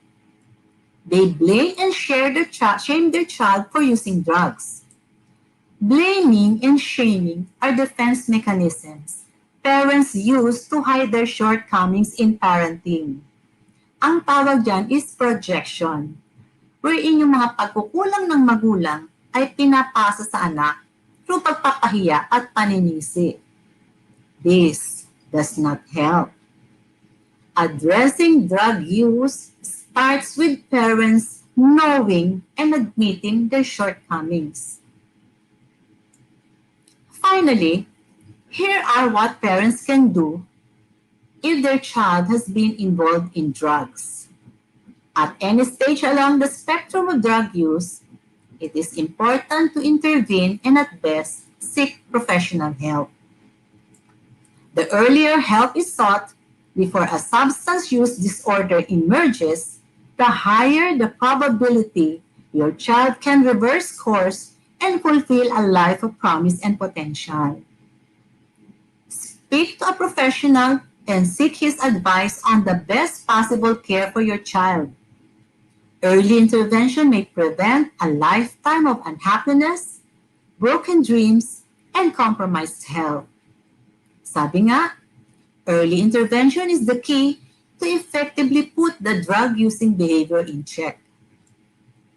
Here are 5 steps you can follow to help them. Parents need to get support for themselves. Talk to experts and professionals to know how to address the issue. Both mother and father should deal with the issue together and support each other. Walang sisihan sa mother and father. Yung iba, they join self-help groups with similarly situated parents like yung Codependence Anonymous so they can share and exchange experiences and strategies and give mutual support on how to handle their drug-using behavior children. When talking to a using child or confronting him about drug use, stay calm and don't argue. Your goal is to understand the roots of the behavior and find solutions. Kung galit ka, di na yan magsasalita. You will not be able to get any information from him. Also, never badmouth their friends. The more nasisiraan o kakagalitan ng mga barkada niya, the more na ilalayo mo siya papunta sa mga barkada niya. Remember, napakalakas ng peer influence sa mga teenagers. With very difficult children, an intervention facilitated by a professional may need to take place. A counselor may help with breaking the child's resistance to therapy or support. Pag medyo malalim ng problema, takbo na tayo sa professionals para matulungan tayo. Get the assessment and follow through the referral and recommendations for the child and the family. Kung tayo ay sasangguni sa professionals, make sure na susundin natin ang recommendation nila or else hindi natin ma-address ang problem. Let us not be in denial. Huwag tayo magpadala sa awa o sa mga broken promises ng ating mga anak na magbabago sila on their own. Pag malala na ang drug use, kailangan na talaga ng outside help. Keep in mind that getting help for the child is expressing love and taking care of the child's well-being. Tough love, ika nga. Always bear in mind, to be in your children's memories tomorrow, you have to be in their lives today. Sabi yan ni Barbara Johnson. At sinabi ko na rin. I have started this lecture with the survey findings. And will end exactly in the same manner. When respondents were asked as to who they perceive to be the most helpful to drug users who would like to seek interventions or who would like to be helped, a greater number answered that it is their family. To quote Mr. Anthony Brandt, other things may change us, but we start and end with the family. That ends my presentation. Thank you very much for your kind attention. God bless us all. Thank you very much po, ASec Leng, for your presentation. Your presentation sounded like a summary po ng mga previous presentations na ginagawa po natin dito sa NDEP Webinar Series, pero nakakontextualize po siya for parents. So for our parents who are watching for the first time, we encourage you to watch the previous episodes kasi yung pinakita po sa atin ni ASec Leng for her lecture this afternoon is like an outline, an overview of all those concepts, pero very practical na po for you, like spending time with your children, what to say to your kids in different situations. So maraming salamat po, ASec Leng, ASec Maria Belen Matibag ng Dangerous Drugs Board. Katulad ng sinabi po natin kanina, we have plenty of time for questions and answers. So we invite all of you to go to the link that is shown at the bottom of your screen, bit.ly/2020 NDEP Web Series Feedback. Again, that's bit.ly/2020 NDEP Web Series Feedback all small capital letters where you can type in your questions, comments, or other feedback. And we have our Assistant Secretary from the DDB who will be staying with us in the next few minutes pa po para sagutin ang inyong mga tanong. Ayan. So ASec, okay lang po habang naghihintay tayo ng pagdating ng mga questions ng ating po mga participants. Meron na po akong ilang mga questions na gustong i-raise. And maybe this might be of interest din po sa ating mga viewers. ASec, meron po kayong binanggit kanina kung gaano ka-importante na i-highlight yung successes, yung efforts, not necessarily success agad, pero when you see improvement in the behavior of your child, ay i-highlight mo yon. Sometimes po, yung naririnig ko, for example, sa traditional way of upbringing sa mga Pilipino, meron po perspective na doing that is masyado daw soft or masyadong positive. Pero you're saying that there is value to focusing on what is good in your child than nagging on what is negative sa kanila. Kahit hindi po yun yung, minsan hindi po kasi yun yung karanasan. So sometimes, meron po, katulad po sa pelikula, no, yung naririnig nating sinasabi, kaya lumalaki yung ulo ng anak mo kasi puro na lang yung positive ang pinofocus mo. Dapat ininanag mo rin siya. What can you say po, ASec, dun sa ganung mga perspective on parenting? Actually, you have to focus on positive behavior. Kasi kahit ikaw, yung boss mo nakikita puro palpak mo, would you be happy? Yun lang ang simple doon, di ba? So it doesn't mean na pinapamper ka ng boss mo. It is just praising, giving credit to where credit is due. Kung hindi naman kailangang i-praise, bakit mo i-praise, di ba? So i-encourage mo siya. Pag kulang ang effort, you encourage. Pero kung sabihin, ikaw talaga, sablay ka lagi, palpak ka lagi. So isipin na lang natin, kung ang boss natin laging nakikita yung mali, would you be happy? Hindi. So, ganun din yon. Focus on positive behavior. Para yung pagpapahalaga ng bata sa sarili niya, tumataas. Kung puro palpak, sasabihin niya, good for nothing naman ako eh. Sabi ng mami ko, palpak naman ako eh. Bobo naman ako talaga eh. Kaya hindi na yung magbibigay ng effort. Pero pag laging positive ang atake mo, positive din ang magiging well-being ng bata. Okay? Yeah. All right. Actually, no, drawing from our own experience nga naman, it works that when we focus on the efforts, on the achievements, lalong ma-amplify yon, and then mas proactive yung direction ng parenting. Alam mo bakit efforts, no? You focus on efforts. Kasi hindi naman laging panalo. Hindi naman laging the best. So, ano na lang, kung kunwari may competition, natalo. O di, bagsak na agad yung motivation ng bata, discouraged na agad, disappointed na agad. So, step by step, you focus on the effort. O nag-aaral, nagpa-practice, i-build up mo habang nag-effort pa lang siya. Eventually, it will lead to success. Pero isipin natin hindi laging successful. Huwag mong sasabihin na laging success or else magiging success-driven ng bata. Pag nag-fail siya, wala na. Ayaw na niya tumuloy. All right. So yun po yung emphasis, no, na it's not really about succeeding per se, although we celebrate when that happens, pero yung efforts, yung binigay ng bata dun sa behavior, that's something to celebrate and pwedeng i-build up.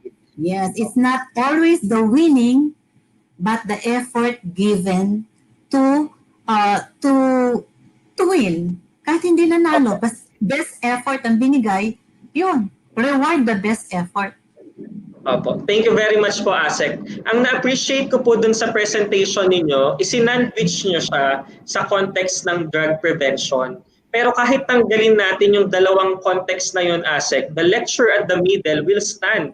Kasi what you basically shared to our parents is effective parenting in different contexts. And when we do that, nagkakaroon na lang po siya ng implication, positive effect dun sa substance use or dun sa exposure ng bata to substances. And one of the things that I took from your lecture, ASec, is you focused on building a positive relationship with your child. You talked about wag i-negative, wag i-demonize yung kanyang mga barkada. And that's like, in a way, parang baka po may mga parents tayo na nasusurprise kasi may tendency po minsan, syempre, you want the best for your children, tapos nakikita mo na may tendency na ma-invite to risky behaviors yung anak mo by joining those their barkada at the moment. Pero you're saying na when we engage with our children, we engage with the children ng mga parents, you respect pa rin yung choices na meron sila even with their friendships. Na hindi ka investigative, hindi ka parang threaten. You were saying that earlier, ASec? Actually, ang sa akin na wag mong siraan ang mga kaibigan kasi ang loyalty nila nasa kaibigan. Itong stage of life na to, yung adolescent period, ang buhay ng mga bata is yung kaibigan. So the more that you antagonize them, siyempre, ang mangyayari yan, kakampihan nila yung kaibigan nila na sinisira mo. Ang lalabas, ikaw ang kontrabida. So, in a subtle manner, mag-introduce ka ng panibagong set of friends. Hey, kunwari, mga office mates mo, invite them at home. And then, pag-befriend mo yung mga, introduce, o kaya sa FB account. Uy, i-friend mo tong alam mo tong mahilig to sa ganyan, pareho kayo mahilig sa ganyan. Slowly, i-win away mo siya doon sa mga negative influencers niya. Pero wag mong outright sasabihin, tigilan mo yan. Kasi the more na sinabi mong tigilan, lalo niyang gagawin. Kasi nga, negativistic pa. All right. Wow, so that's a very practical example. So hindi niyo rin naman sinasabi, ASec, na i-push natin into situations yung ating mga anak that will put them into the temptation of risky behaviors. But what they're saying is we can implement strategies in the context of a positive and open relationship with your child na napapakinggan mo rin siya, ano interest niya, and you're able to introduce positive influence without necessarily attacking or antagonizing yung mga nire-rely niya na sa kanya. Yes. Alright. That's a very practical, no? And nakikita natin. Barkada kontra droga.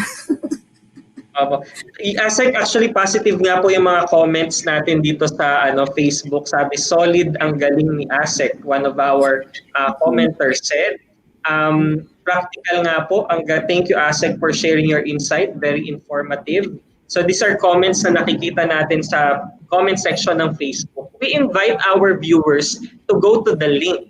Kasi po yung mga comments po natin na nakikita dyan sa Facebook natatabunan eh. So if you have questions or comments for our resource person this afternoon, go to the link shown at the bottom and type your insights and comments there.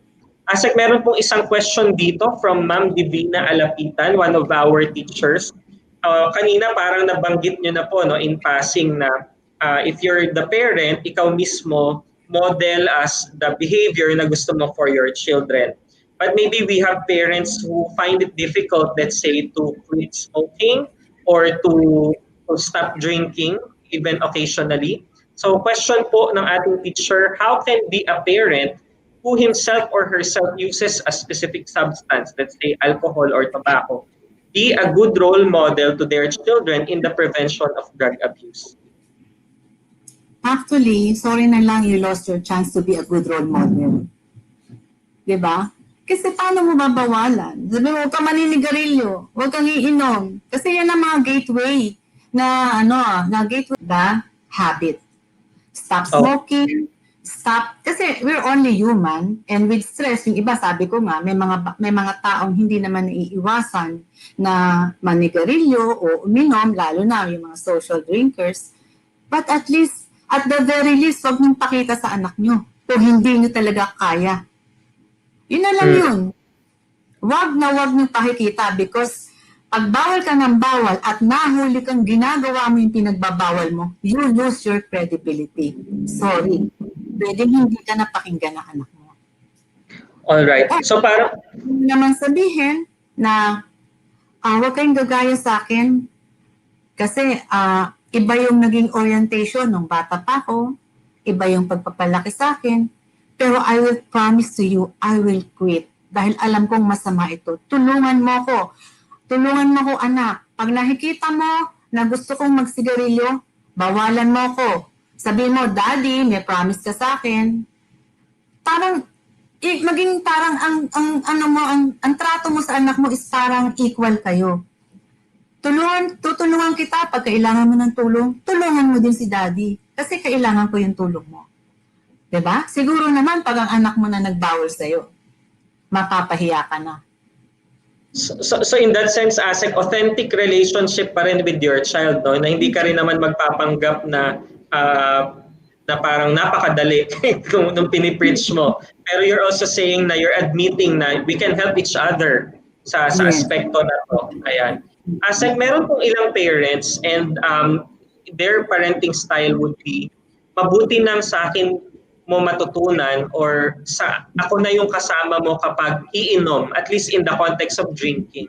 So that I can see how you behave when it comes to drinking kaysa sa iba mo pa matutunan. What can you say about that?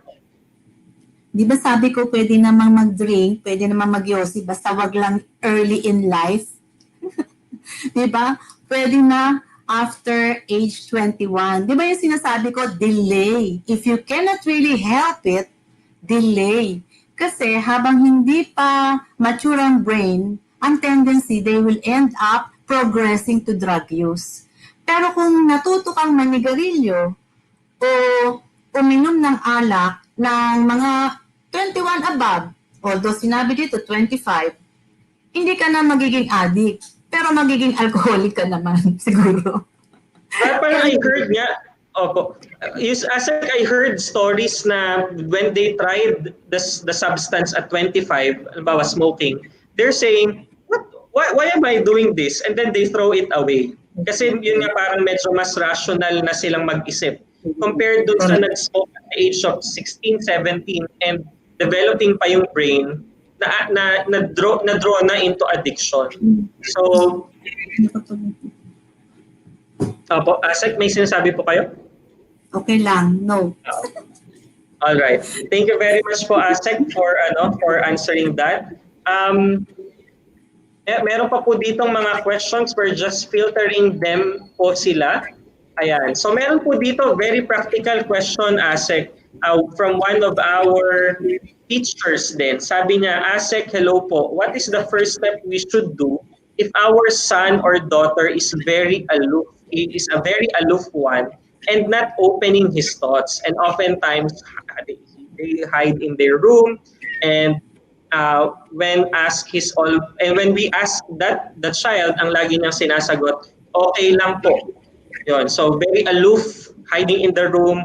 Pag kinukumusta, sinasabi, okay lang. Ano po yung practical first step na marerecommend niyo? Dapat alamin natin, natural ba sa bata yon? Diba? Kasi may mga tao, ako, introvert ako. Lagi lang ako sa kwarto, nagbabasa-basa. Nandun lang ako lagi.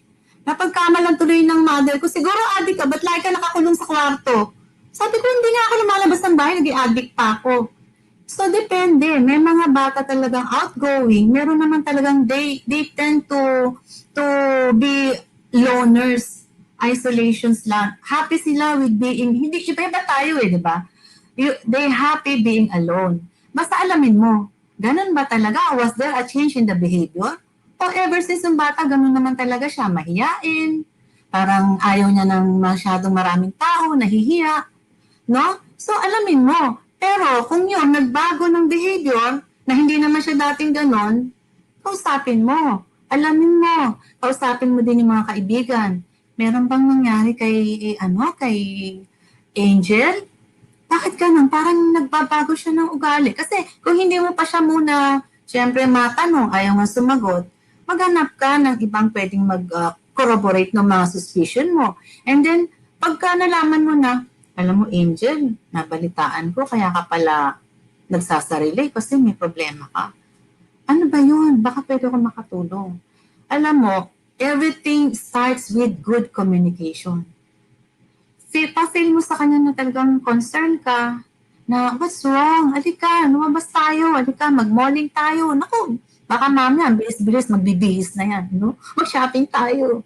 Halapin mo kung anong magpapasigla sa kanya. Siyempre, kabisado mo yun, anak mo yun, di ba? Pero that is, kung hindi talaga, ganun talagang aloof siya, kung hindi siya natural na aloof, there must be something wrong. And you have to dig deeper, if not from your child, as from the peers. Alright. So ang ganda ring perspective po no, very practical kasi meron ding tendency na pilitin naman yung isang person to be vocal, to be very talkative, pero hindi niya naman talaga personality yon, and they have ways of expressing themselves and letting their feelings known sa tao sa paligid nila. Ayan, meron pa pong question po dito from one of our ESP3 in the field, Ma'am Lazara Kapadngan. How do we know that the efforts exerted need to be commended? Will the in a way parang na-raise naman na natin to kanina pala, ASec, no, kung talaga bang makakatulong yung positive approach, and you have established na tayo nga sa atin yan nagwo-work sa mga bata pa pala. Pero ito lang pong part na to, how do we know that the efforts exerted need to be commended? Ano po ba yung every effort po ba? Parang practical application lang po, ASec. Tingnan mo muna kung may effort ba talaga. Di ba, makikita mo naman kung nakikita mo na, uy, kahit madilim na, sige pa rin ang basa. Yung bang huwag kong masyadong limasin ko naman yung puri mo. Di ba? Purihin mo pag nakikita mong kapuri-puri. Kasi pag naging limasin ko yung puri mo, baliwala na. Ay, okay lang yan. Kahit maling ginawa ko, pinuri pa rin ako. Hindi na mag-strive. Di ba? Parang wala na. Parang ang dali-dali naman makuha yung puri na yan Sabi ganyan. So ngayon, tingnan mo muna. Makikita mo kung ikaw mismo makakasabi kung kailan mo dapat i-praise ang anak mo. At nakikita mo sa effort na ginagawa niya. Diba? Hindi ko pwedeng sabihin kasi hindi ko naman nakikita kung anong ginagawa ng anak mo. Sabi nga, gut feel. Tingnan mo, ikaw ang nakakakilala sa anak mo, alam mo kung ano siya dati, kung anong ginagawa niya ngayon, kung nagsisipag pa siya or what, nasa sayo na rin nyo kung paano. Pero So, masyadong praise. So very specific din, no, ASEC? Hindi yung parang blanket na, okay, very good for today and then that's it. But you become specific and you're really on the lookout for the good things na i-build. Kung ano doon sa ginawa niya, ang tama at maganda. Pag sabing okay ka for today, alin doon ang okay? Kasi, di syempre, mas ma-encourage yung positive behavior pag alam niya kung ano yung tama sa ginawa niya. Right? Opo. Thank you, ASEC. Meron pong isang question dito, one of our BKD advisors. Paano ko po malalaman na ang isang bata ay, kanina nabanggit niyo na po in the context, generally, yung mga signs that you look for, parang na-enumerate niyo na po kanina sa inyong lecture. So we invite our viewer na nag-aas ng tanong na to go back to that slide. Pero yung question niya, ASEC, siguro in the context of pandemic, is this something that we should be alarmed po? Nga nakasama naman natin ang ating mga anak sa loob ng mga bahay, na malaman kung may ginagamit silang substance?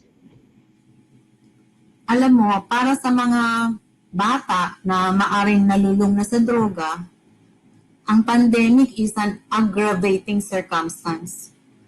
Kasi stressful sa kanila yan dahil hindi nila nakikita yung barkada nilang pinakamamahal nila, hindi nila nakakabanding, hindi nakakatakas. So, pag kasi na malalim na ang pagdodroga mo, may compulsion ka na, may urge, may cravings. So, gagawa ka ng paraan. Kaya nakikita nyo sa mga balita, kahit pandemic na, uunahin pa yung pambili ng droga kaysa sa pambili ng pagkain. Because they are already addicted. Ang kanilang primary motivation in life is to take drugs, get drugs by hook or by crook, and satisfy the cravings. So, parang kung hindi naman talagang may problema sa droga ang bata, hindi pa mangyayari yung tatakas para bumili ng droga. No? Andyan naman kayo, andyan naman, one-on-one, kaya nga minsan naghihiwa-hiwalay na kasi minsan sobrang hindi na maganda rin yung sobrang pagsasama Sabi nga absence makes the heart grow fonder. Pero pag yung isang paling mo pala, nakita mo na nakakasama. Ayan. So in that sense, parang for the majority of the population naman po na not into substance use, this is really an opportunity to build positive relationships. Pero sabi niyo po dun sa meron ng degree of addiction, maybe help is already needed kasi aggravating no yung circumstance of being trapped inside the home. And maybe that will need some professional help po kung sakali. Ayan. ASec, meron pong question dito from Nurse Rose ng Guimaras. I like your advice on slowly weaning the child from the bad influence of barkadas. Salamat po. For parents po na hindi capacitated to address problems on drugs, can you give po agencies where parents can get help or training? Siyempre, sa amin, sa Dangerous Drugs Board, we have training programs for parents talaga, and I am one of the speakers namin on systematic training for effective parenting. Alam mo, soon, kung sino man yung teacher na nagre-request nun, pwede mag-request sa amin, and then we can give you, slowly kasi mag-establish na kami, mag-develop kami ng mga training modules online. So, kung magre-request kayo sa opisina namin, baka i-prioritize namin kayo kung sakali para mabigyan namin kayo ng training on parenting. Pwede rin naman tayong pumunta sa DSWD. Nagbibigay din sila. Ang DepEd, nagbibigay din yan. Di ba? So, marami din namang agencies. Pero kung on drugs talaga, TDB pa rin. Alright, so that's the Systematic Training Education Program or STEP. Actually, ASEC, nag-roll out din po tayo ng STEP in DepEd the past years. Meron nga sanang nakaschedule for this year, kaya lang pandemic happened. So we look forward to the online platforms no para sa new normal specifically. May mga nagtatanong po, ASEC, kung ibibigay nyo daw po ba ang kopya ng inyong PowerPoint as a reference for our NDEP coordinators, our nurses, who are usually into re-echoing what they learn. Of course. Ayan. So we want more people to be reached by this information. Ito na lang po as a practical na question. For a parent, paano po ba pwedeng ituro sa mga bata ang dangers of using illegal substance na maiintindihan po nila? Ayan. From one of our teachers, Miss Dina Jimenez. Bata. Opo. Ano bang klaseng bata? Yung, ano ba? Yung young kids. Young kids lang po yung ginamit niya. Young kids. Okay. Simple lang yan kasi, sabihin nyo lang na ang droga, dapat pag bata, medisina pa di ba?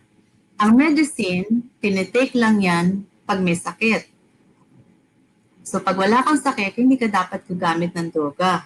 Kasi, ang ginagamot niyan yung sakit. Kung wala kang sakit, yung ibang parte ng katawan mo, ang sisirain niya. Dahil wala naman siyang gagawin. Na imbis na maayos ka, masisira ka. So, kagaya niyan, marami tayong mga household na mga chemicals. Di ba? Meron tayong available na acetone. Meron tayong kung anong merong mga ibang gamit sa bahay. May gas, yung gasolina ng kotse. Yung mga rugby, yung mga thinner.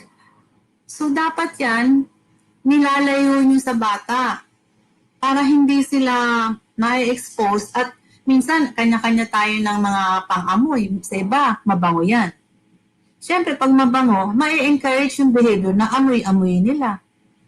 Pero kung yan, nakatago sa dapat na pagtaguan, walang access ang bata, hindi nila ma-experience kung ano man yung amoy niyan, kung ano man yung ganyan.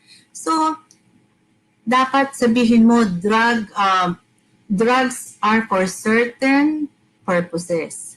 At, kagaya nung in-example ko, huwag mong paiinumin ng cough syrup para matulog. Kasi drug misuse yun. Kasi you use drugs not for the intended purpose of that drug. So, drug misuse. And misusing drugs may eventually lead to drug abuse. Kasi pag lagi mo nang ginagawa Inaabuso mo na yung gamot. Gamot yun, hindi yun dapat droga. Kasi pwede rin tayong maging addict sa lehitimong gamot. Kagaya lang ng iba, pag meron silang mga back pains, di ba? Kung nagtitake sila ng mga pain relievers, meron dyan yung mga talagang mabibigat na pain relievers na, yung opioid based na. So nagiging ano na sila doon, nagiging dependent sila doon. So that is wrong. ASec, ang napapansin ko po sa inyo, no, we ask about how to teach, and then with your response, it's not always about giving information, but it's really setting up an environment where children adapt the behaviors modeled by adults, the positive relationships in the home, and then yung sinasabi nyo nga po nito, modeling ng parents ng behavior na gusto nating ma-adapt din ng bata, and then giving them the information about certain medicines. Ayan. So I hope our viewers can also go back dun sa mga presentation, dun sa presentation ni ASEC, kasi some of the questions po na nakikita natin are questions that were already answered earlier, especially dun po sa part ng how to know if a child is using drugs, paano sasabihin, paano ituturo. Meron na lang po ditong isang practical question. Sa DepEd po, ASEC, meron tayong mga parents and teachers associations.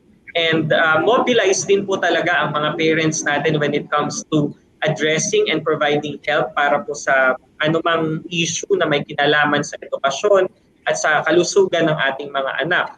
So ang tanong po dito from one of our teachers, from Malolos, Ma'am or Sir Ben Solestre, may suggestions po ba kayo na epektibong paraan o hakbang para maging interesado at aktibo ang mga magulang sa pakikiisa at pagsuporta sa mga activities ng school para sa kapakanan ng kanilang mga anak sa kabila ng conflict sa mga schedule? Naku, yan talaga. Isa sa mga problema talaga yan. Ako, I recall, parang never nag-attend ng school meetings ang nanay tatay ko. No? Kasi ang concentration nila is how to how to earn a living.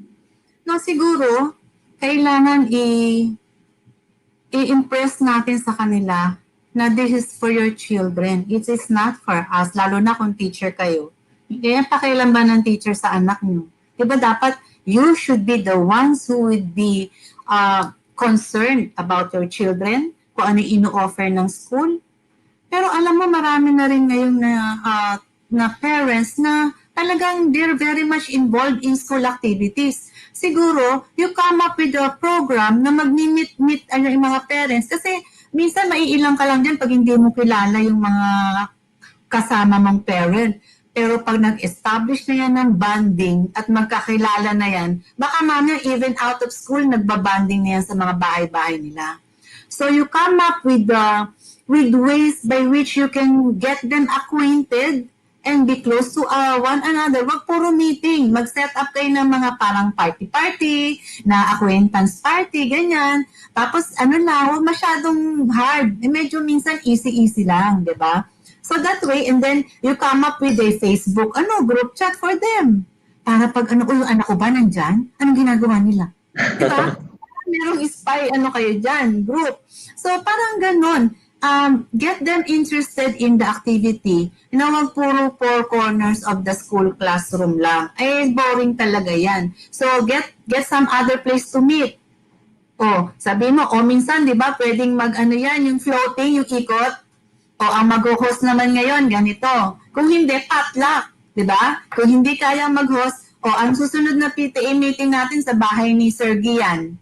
Pero kanya-kanya tayong dala ng pagkain, hindi pwedeng ako lang. Siyempre, budget, diba?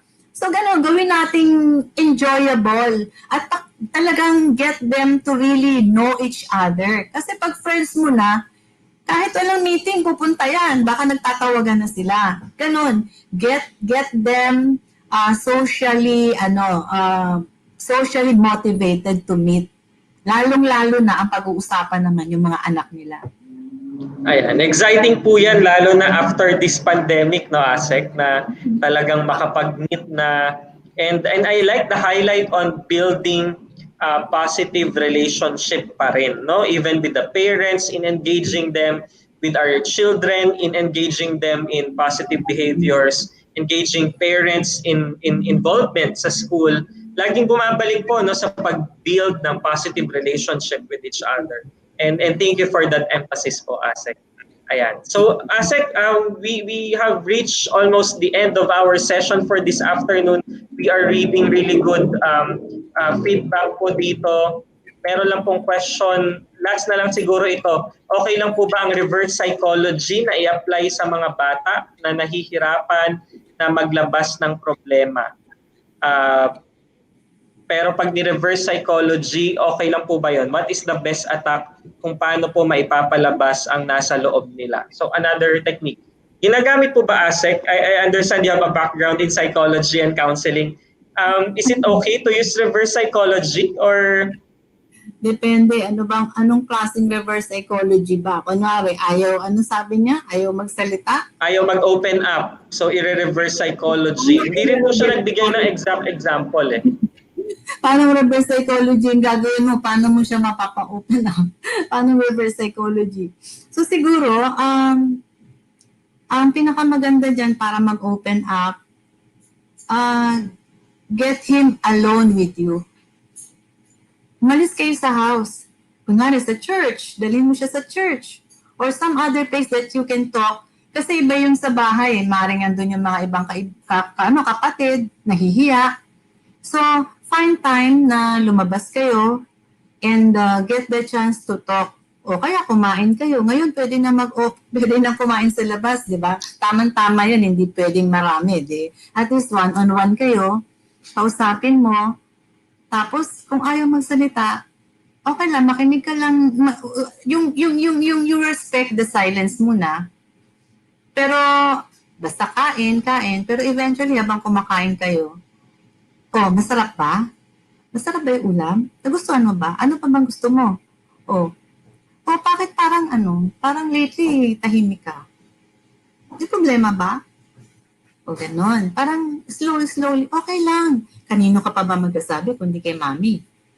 Diba? Siyempre, kung ano man yung secrets mo, dapat si mami nakakaalam. Dahil si mami hindi magja-judge. Si mami hindi ikikwento sa iba. Secret lang natin yan. Kaya let me know. Let me into your mind and into your heart. Parang ganon.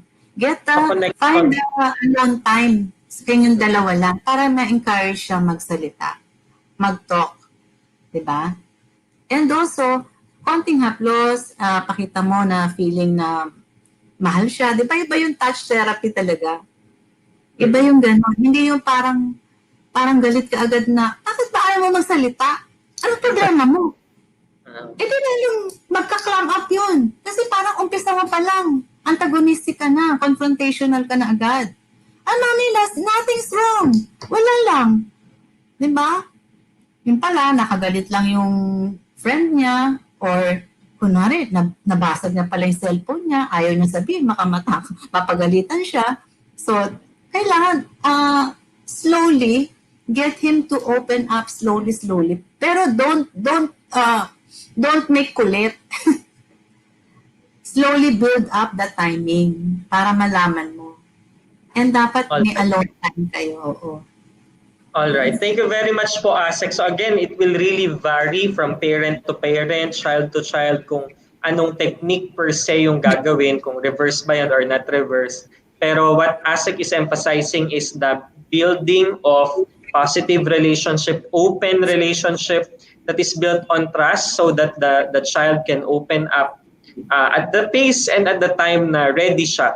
And syempre, for us to listen to them without judgment. Yung maganda yung sinasabi ni Ase kanina na wag nating sasalubungin agad ng galit or that would discourage them to open up. Kasi so yes po. Yung reverse psychology, ayun sabihin yun, hindi mo rin siya kakausapin. Kasi di ba, pag hindi nagsasalita, ang tendency mo, kausapin mo. Pag sinabi mo reverse psychology, hindi mo rin siya papansinin, hindi lalong lumaki yung problema. Alright. So talagang yung ibig sabihin ng reverse psychology, what context yung reverse psychology? So siguro hindi ko maintindihan, pero hindi Hindi ko alam talaga kung ano ibig sabihin ng reverse psychology. Opo. Pero mahalaga yung sinabi niyo na lang, ASEC, na we go back to the goal of building a trusting relationship with the child so that the child is able to open, na hindi natin siya sasalubungin ng judgment, ng paggalit, but really compassion as we listen to them and hear them wherever they are coming from. Maraming salamat po, ASEC, for sharing your afternoon with us. And maraming salamat po sa ating mga viewers. Any closing words po for our viewers this afternoon? Alam nyo, lahat ng tourists, very ideal. Pero napakahirap gawin. Ang hirap maging magulang. Madali lang magsalita ng positive. Pero minsan tayo mismo negative. Tayo mismo down na down. Ang hirap mag-angat pag ikaw mismo lugmok. Pero have faith in God. Dun lang, tutulungan niya tayo. Maraming salamat po, ASEC Maria Belen Matibag from the Dangerous Drugs Board. Maraming salamat po. That was a very powerful closing reminder ni ASEC sa atin, no? Yung sinasabi niya na these theories, these principles, these are the ideals. These are what we want to do, you want to do in your parenting style. Pero sometimes siguro mukhang i-apply din natin sa sarili natin yung tip ni ASEC to celebrate efforts, not just the successes. So if in your efforts, maybe as parents, in doing and pursuing, in doing what is best for your kids, in pursuing what is best for your children, and sometimes hindi laging success, but you exert effort, maybe you need to tap yourself or maybe find comfort or find support from another parent and say, hey, it's okay, you're doing great. That's a good start. That's a good intention, but it's going to be a journey.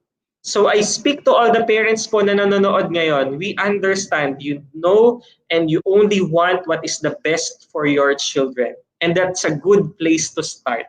Maraming salamat po sa pakikinig sa atin ngayong hapon sa lecture ni ASEC and sa interest ninyo on how you can do better in parenting your kids, not only in the context of substance use prevention, but of health promotion in general. At the end of the day, it's going to be a journey of compassion, of finding what works and what does not work based on evidence.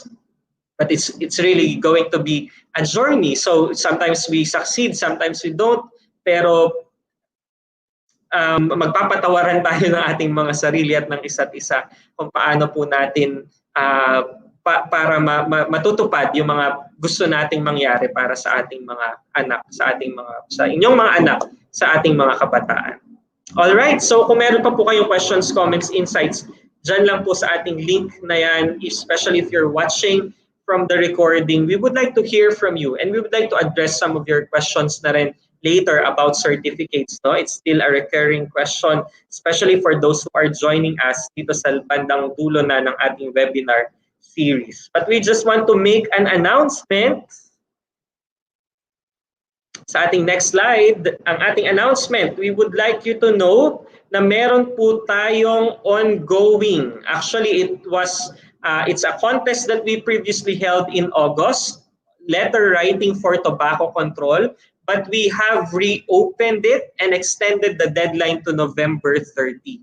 Nagtatanong po kayo kanina on how we can be involved in substance use prevention. This is a practical way. Parents, encourage your children, your learners, to write letters to their respective legislators, whether at the local level or at the national level, to support existing legislation or to propose or suggest legislation. So makikita nyo po ang memo sa bit.ly/DepEdVivo letter. Pwede rin pong balikan ang recorded webinars natin kung saan tinuruan ng mga learners kung paano sumulat ng letter for tobacco control. Sa mga nagtatanong po tungkol sa ating certificates, balikan lang po natin yung mga sinasabi rin natin sa previous episodes.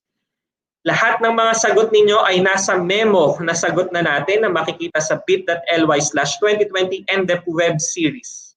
Kailangan nyo lang pong mag-register sa link na ito sa NDEP 2020 NDEP Web Series Reg, bit.ly/2020 NDEP Web Series Reg, Pagkakaroon kayo ng enrollment key, ipapadala yan sa inyong email. And then you just go to the link and find DepEd and Professional Development Learning Management System. Lahat ng recording ng ating webinars ay nandito sa PDLMS. Lahat din, meron din tayong quiz na sasagutan ninyo at the end of each episode. Last week, we got almost 15,000 participants na humingi ng Certificate of Attendance. So just go to PDLMS, makikita nyo po yan dyan sa details ng ating registration, where you will put in your enrollment key. Next slide.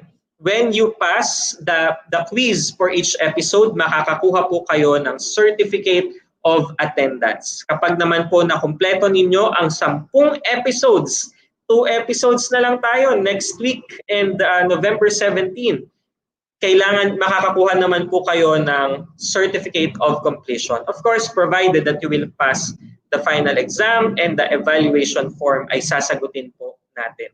Nonetheless, kung ito lang or selected episodes lang po yung inyong inatenan, makakakuha pa rin kayo ng Certificate of Attendance basta ma-complete nyo lang po yung ating exit quiz. Alright, so as we do every episode, we would like to express our gratitude, our pasasalamat to the Dangerous Drugs Board, to the ASEAN Training Center for Preventive Drug Education, or ATCPDE, for their support for this NDEP Webinar series. Inside DepEd, nagpapasalamat po tayo sa ating mga kasamahan sa Information and Communications Technology Service or ICTS at sa Public Affairs Service for their weekly support.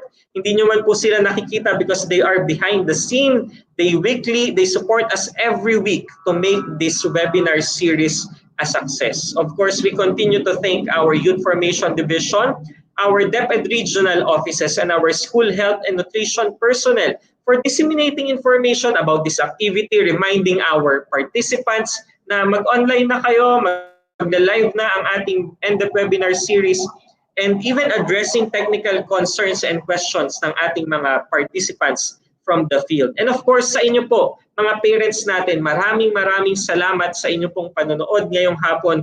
We appreciate your interest in tonight's topic. It only shows talaga po how you love your children and how you want the best for them. Sa palagay ko po, dyan po tayo talaga nagkakapare-pareho sa desire natin na makita yung best for our learners. We started with a prayer, remembering our brothers and sisters who have been affected by the typhoon. Let's continue to remember them and find ways on how we can support them. Maraming salamat po. Let's end this session with a tap on ourselves. Sabihin natin, it's been a day.